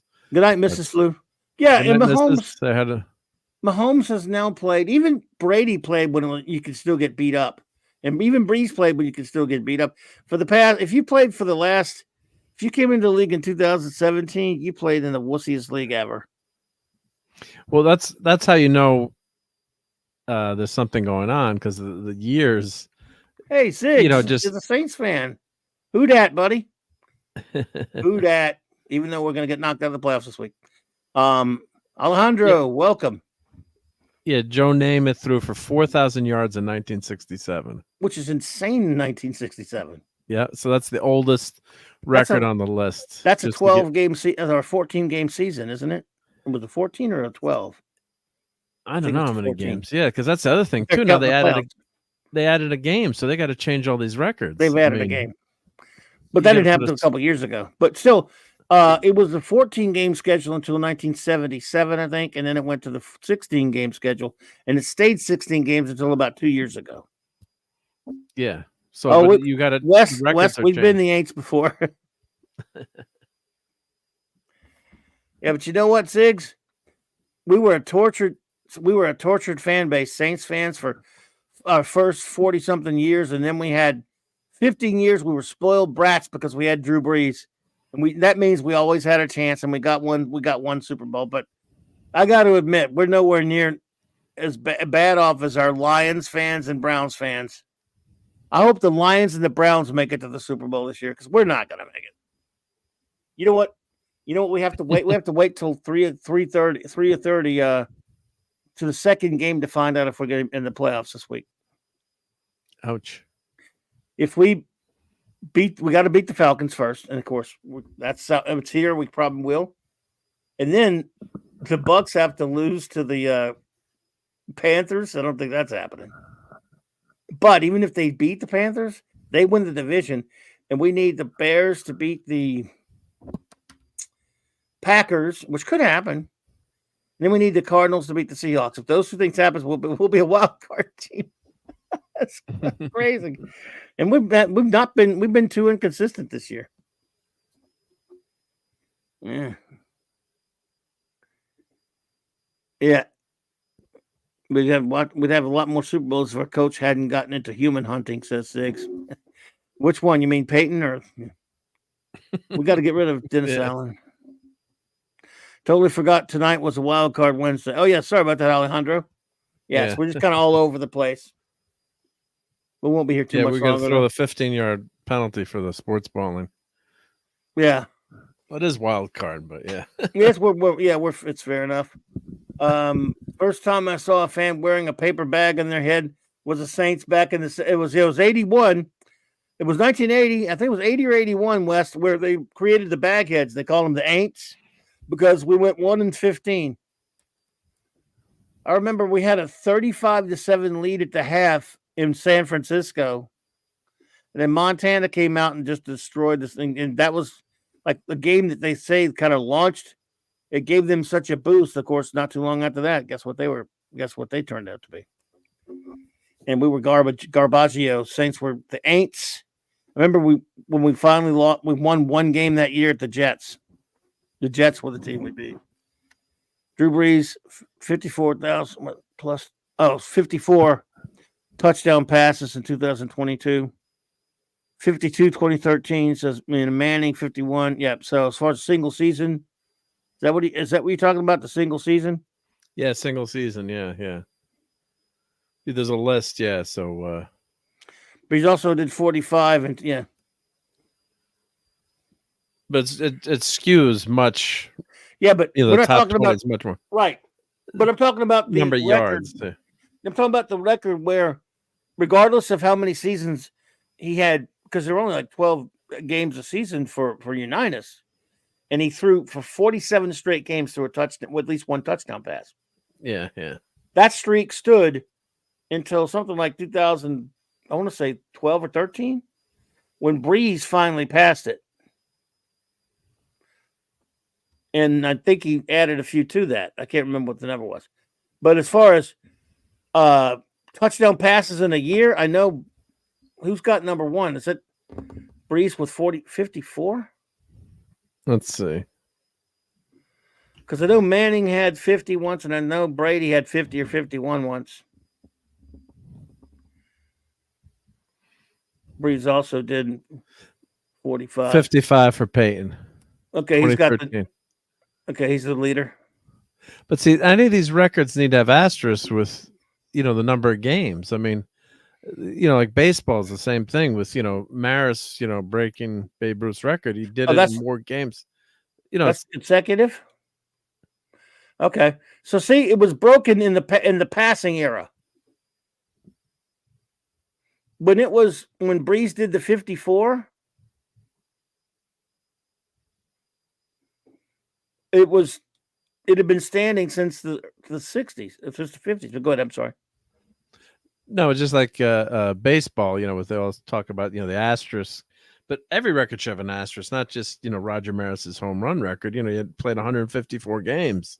So if you got more games, there's a record for the 154 game. Math matters. I mean, it's redundant. They just do it and they say, "Oh, it was horrible that Maris had an asterisk." Well, the RBI record should, the batting, everything should have an asterisk. You got more chances to, these guys. Is one thing, the rules.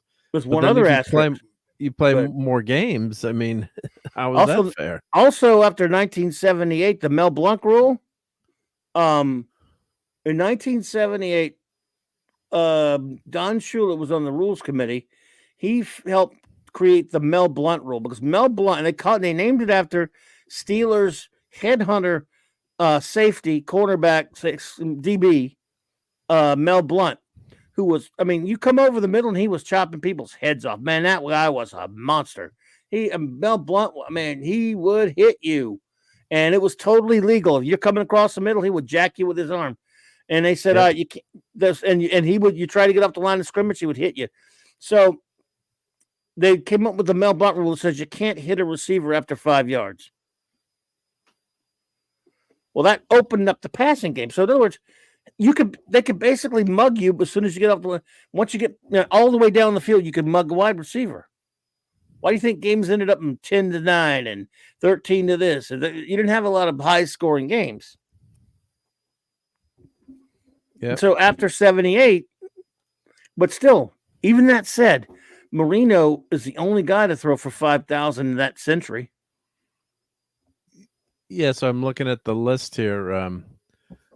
Annual pass. So Peyton's got the record for 55 touchdowns, but in 16 games, right? Right. But Marino, 16 game. Right. So Marino, he was also 44 in 16 games. I'm looking at. And by the way, there were still a lot worse rules. For Marino had played in a way tougher time than Manning. Oh yeah. So if you look at the list, Marino's 1986, he threw 44 touchdowns. Drew Brees, 2011, 46. Aaron Rodgers, 2020, 48.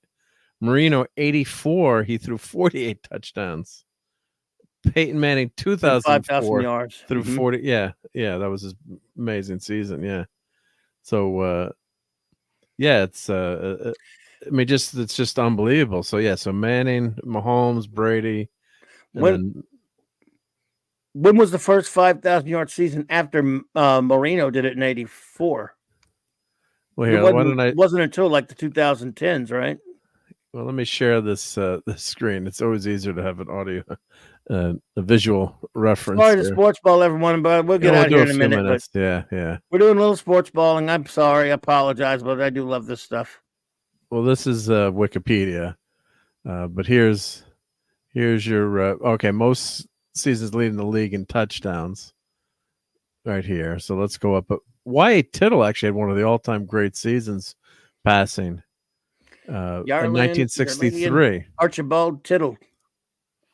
And one of my friends, actually, his and her dad played for the Giants and played with Wyatt Tittle.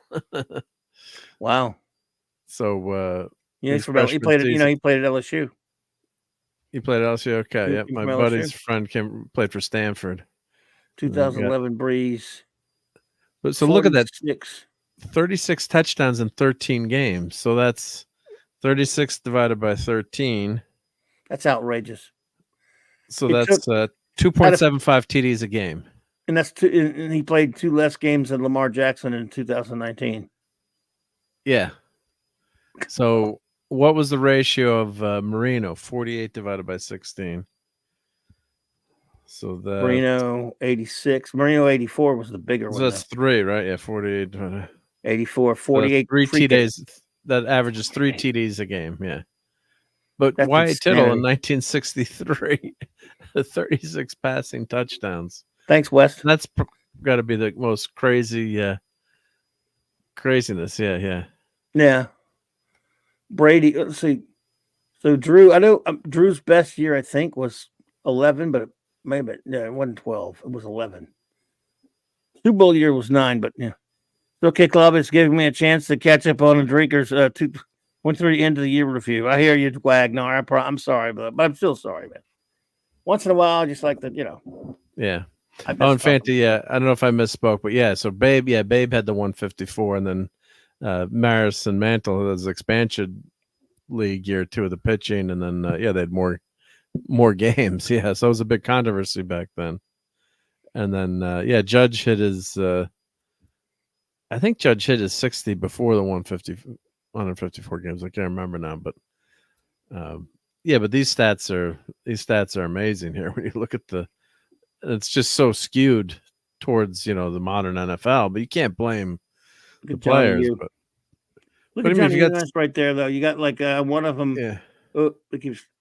Sorry, I'll go back. Yep. That's right.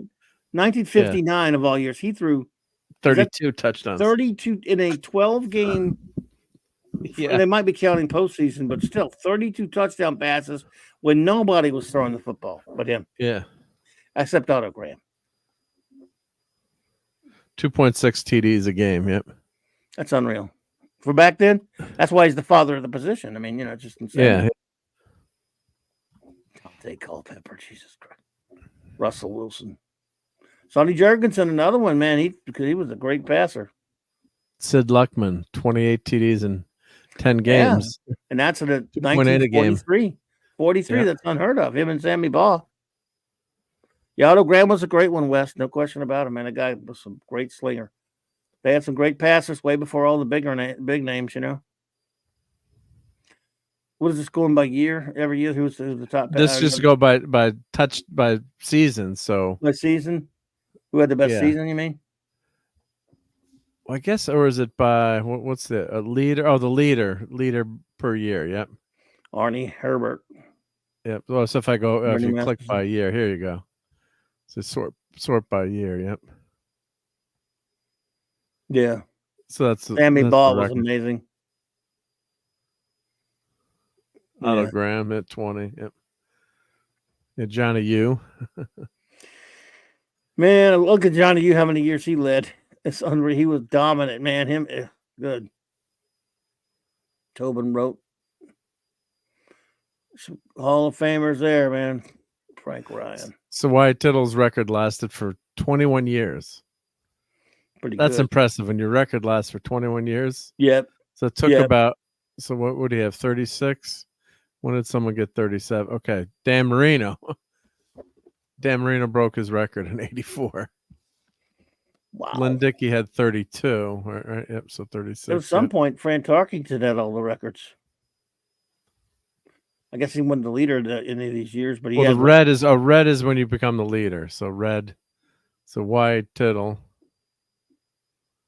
Then red is the new leader. Yep. Steve Bartkowski, I remember him. I think Archie Manning led the league one year almost. And let's look at Favre, Peyton, Warner. But it took from 84 to 2004, so another 20 years. I love the numbers, and then the records. Who did the one in 2004? Peyton did 49. it. Well, figures. Yeah, Peyton and Drew 2008. Wow, and he didn't have a great year that year. 2009, he had a better year, but then I think 11 was when he was off the hook. Yeah, 46. Russell Wilson, who's benched right now. That's because they're trading his ass. Yep. Aaron Rodgers, 48. Yeah, Sean Payton's not going to the playoffs this year, buddy. Ziggs. And last year, Mahomes had 41 TDs. Yep. I don't know about Sean, but Sean Payton's getting rid of he's getting rid of Russell Wilson. Andrew Well, Klopp. it's a lot of money, yeah. A lot of money. There's going to be a lot of dead cap space, too. Oh, well. Yeah. Let's see if we got... I was going to check most... It'll show that graphic in passing yards leaders. Let's see if they count.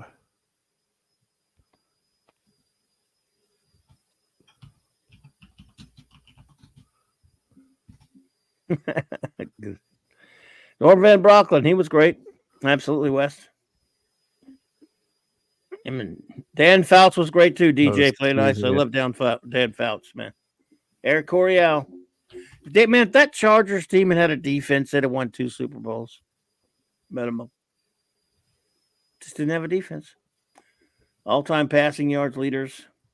Yeah, let's zoom in on this, but yeah, you really got to have asterisks by some of these people. Yeah. Peyton Manning, 55. So this is the chart showing by the year, yeah. Yeah, but yeah, so the total yards, so 2013. But then you go down, Marino's number 12. But everything else is it's all modern. Winston? 2019, 5,100 yards. Wow. He led the league. Boy, 2019 sucked. Wow. I think that was Brady wasn't with the Bucs yet. It doesn't say what team he was on, but I know he wasn't with us yet. Oh, Tampa. He's with Tampa. Yep. Yeah. Doesn't There you say go. that. Oh, Tampa. There you go. So Mahomes.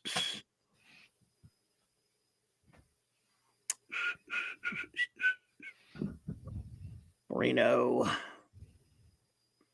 So, yes. Fantasy says, Mhm. Oh, I was going to say, Fantasy said, yeah, Judge hit his 60th in game 147. Yeah, so he did legitimately beat Babe's record. Yeah. Ezra Goldstein, good to see you. Shalom. Mark Clobby, have you two seen Godzilla -1? I have, and I loved it. And I haven't. I'm in trouble. You're in trouble. I've been bad. Is it still yeah. playing over there or no? I think it's still playing. I just haven't had a chance to go see a movie. I'd like to go again, Ezra. Did you see it, Ezra? What did you think? The playoff game at the Orange Bowl between the Dolphins and the Chargers, and I believe 81. You're right, 81 was one of the greatest games in history. That is a fact, Jack. There, Wes Cagle, one of the most amazing, offensive battles ever. And former LSU quarterback David Woodley just had to leave the game, and the old man Don Strock came in there for the Dolphins, but he was outgunned by El Coryell and Dan Fouts with that extraordinary Kellen Winslow, who had such an amazing game they had to carry him off the field. No, I haven't seen it yet, said Ezra. Okay, well, I really loved it, Ezra.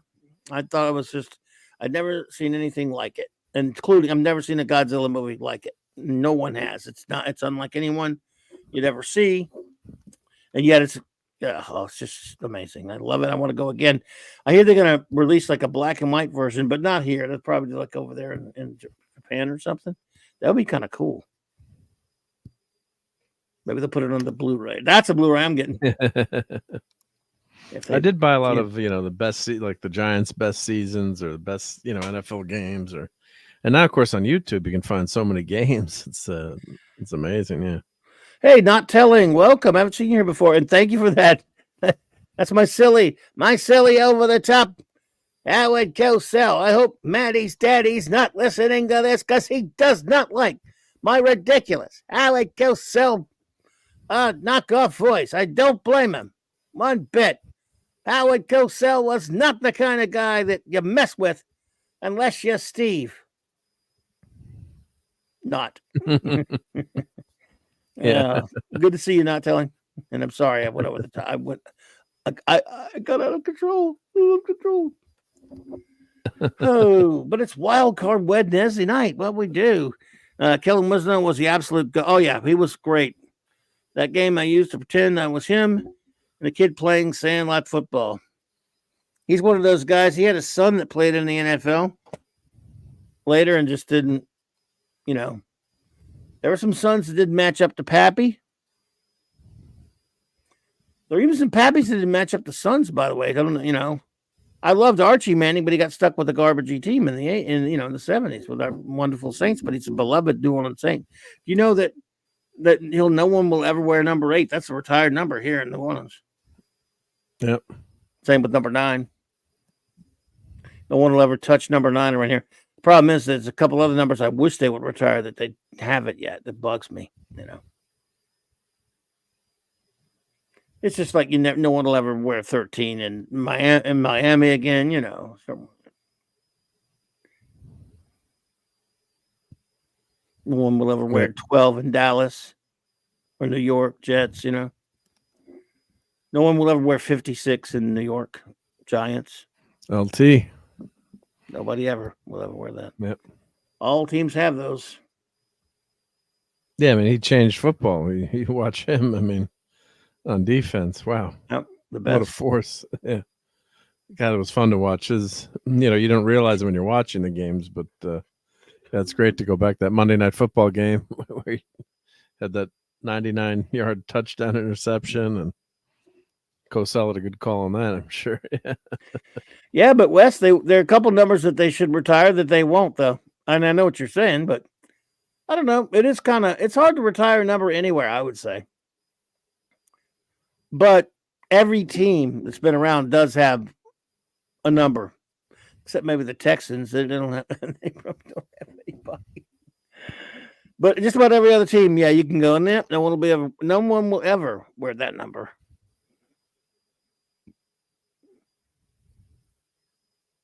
Yep. Could that be reached as minus run? You seem like a remake of the first. Yeah, it is kind of in a sense. It's sort of like a remake of that original. So I guess we should start moseying on out here. Let everybody get out of here. I know we all have work to do tomorrow, probably. I know I do. Yep. Always work. Yep. But I tell you what, I want to thank you all for being here with us tonight. Yeah. Well, sometimes they're de facto retiring numbers. West, for example, I could think of some teams that I don't know if they had any kind of a ceremony. It's just they decided, no, we're not giving this number to anybody. I don't remember them. I don't remember them ever making an announcement that they would ever not give number 8 to anybody. Just that Archie Manning meant so much to the Saints so early on. When he stuck it out here when the terrible team was awful and it ruined his career. Then later he gave the NFL 2 championship quarterback sons. So, no one will ever wear 34 in Chicago or 51 for that matter. But that, anyway. But thank you, Bobby. Appreciate that. Thank you all. So, Mark, anything to announce or what's going on with you? Well, Mr. T would like to say this. But I pity the fool. Who messes up his A-team. But I pity the fool.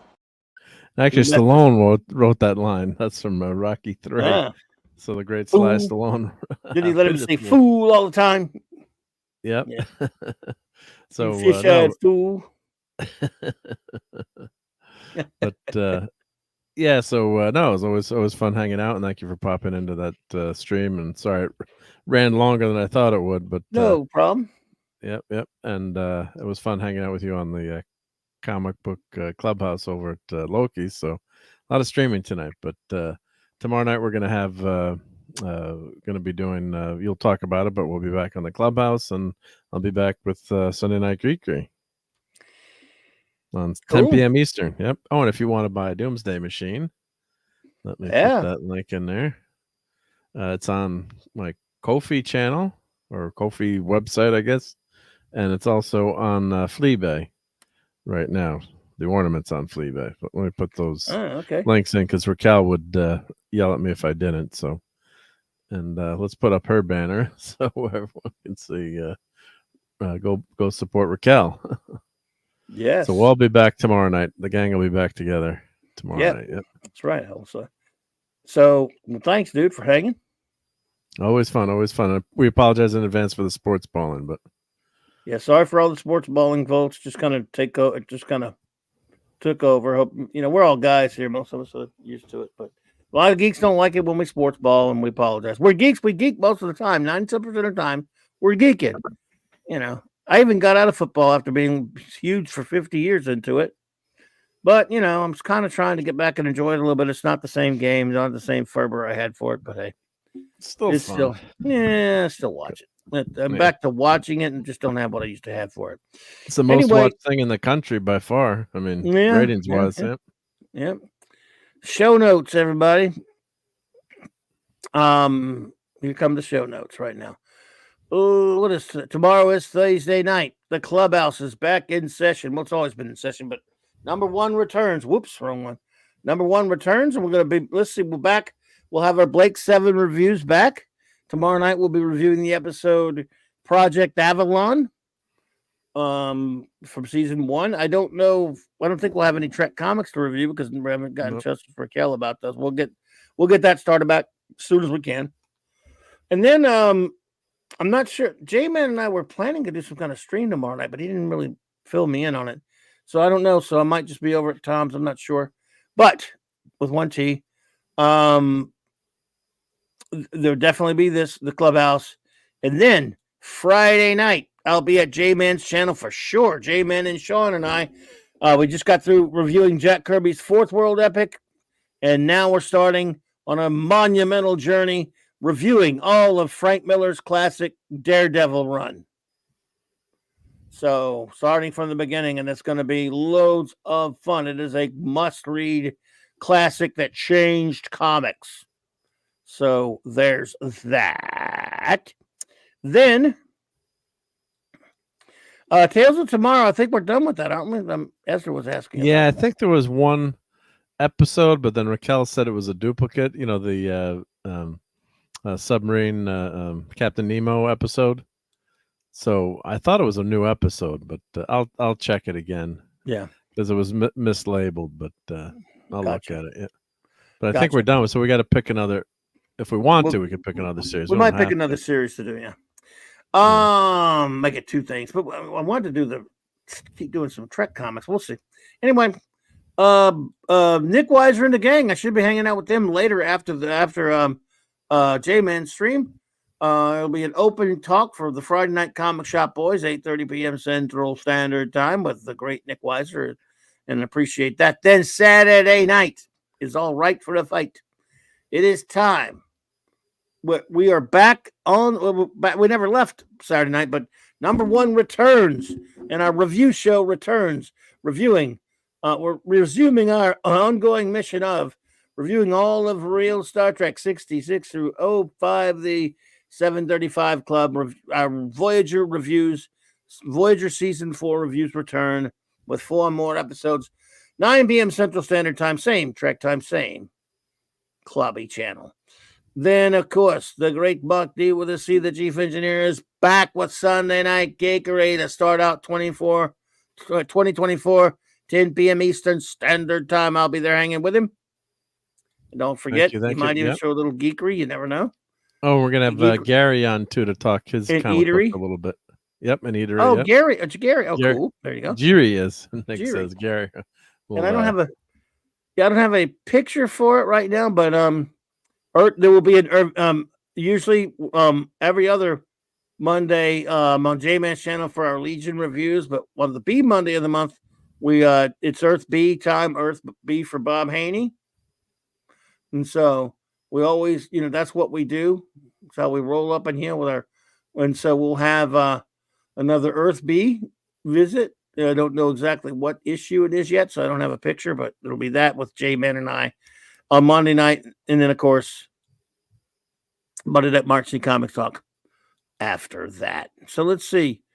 I want to again thank our great mods, Eric K., Chris Persia, D. Bud Martin, Lord Thoth, J-Man, Matty Steady, Cal L, Fatty Outside, Hungry Boy, Maxwell Bradstone. And I want to thank all of you for being here with us in the chat tonight. We will get you all properly shouted out tomorrow night.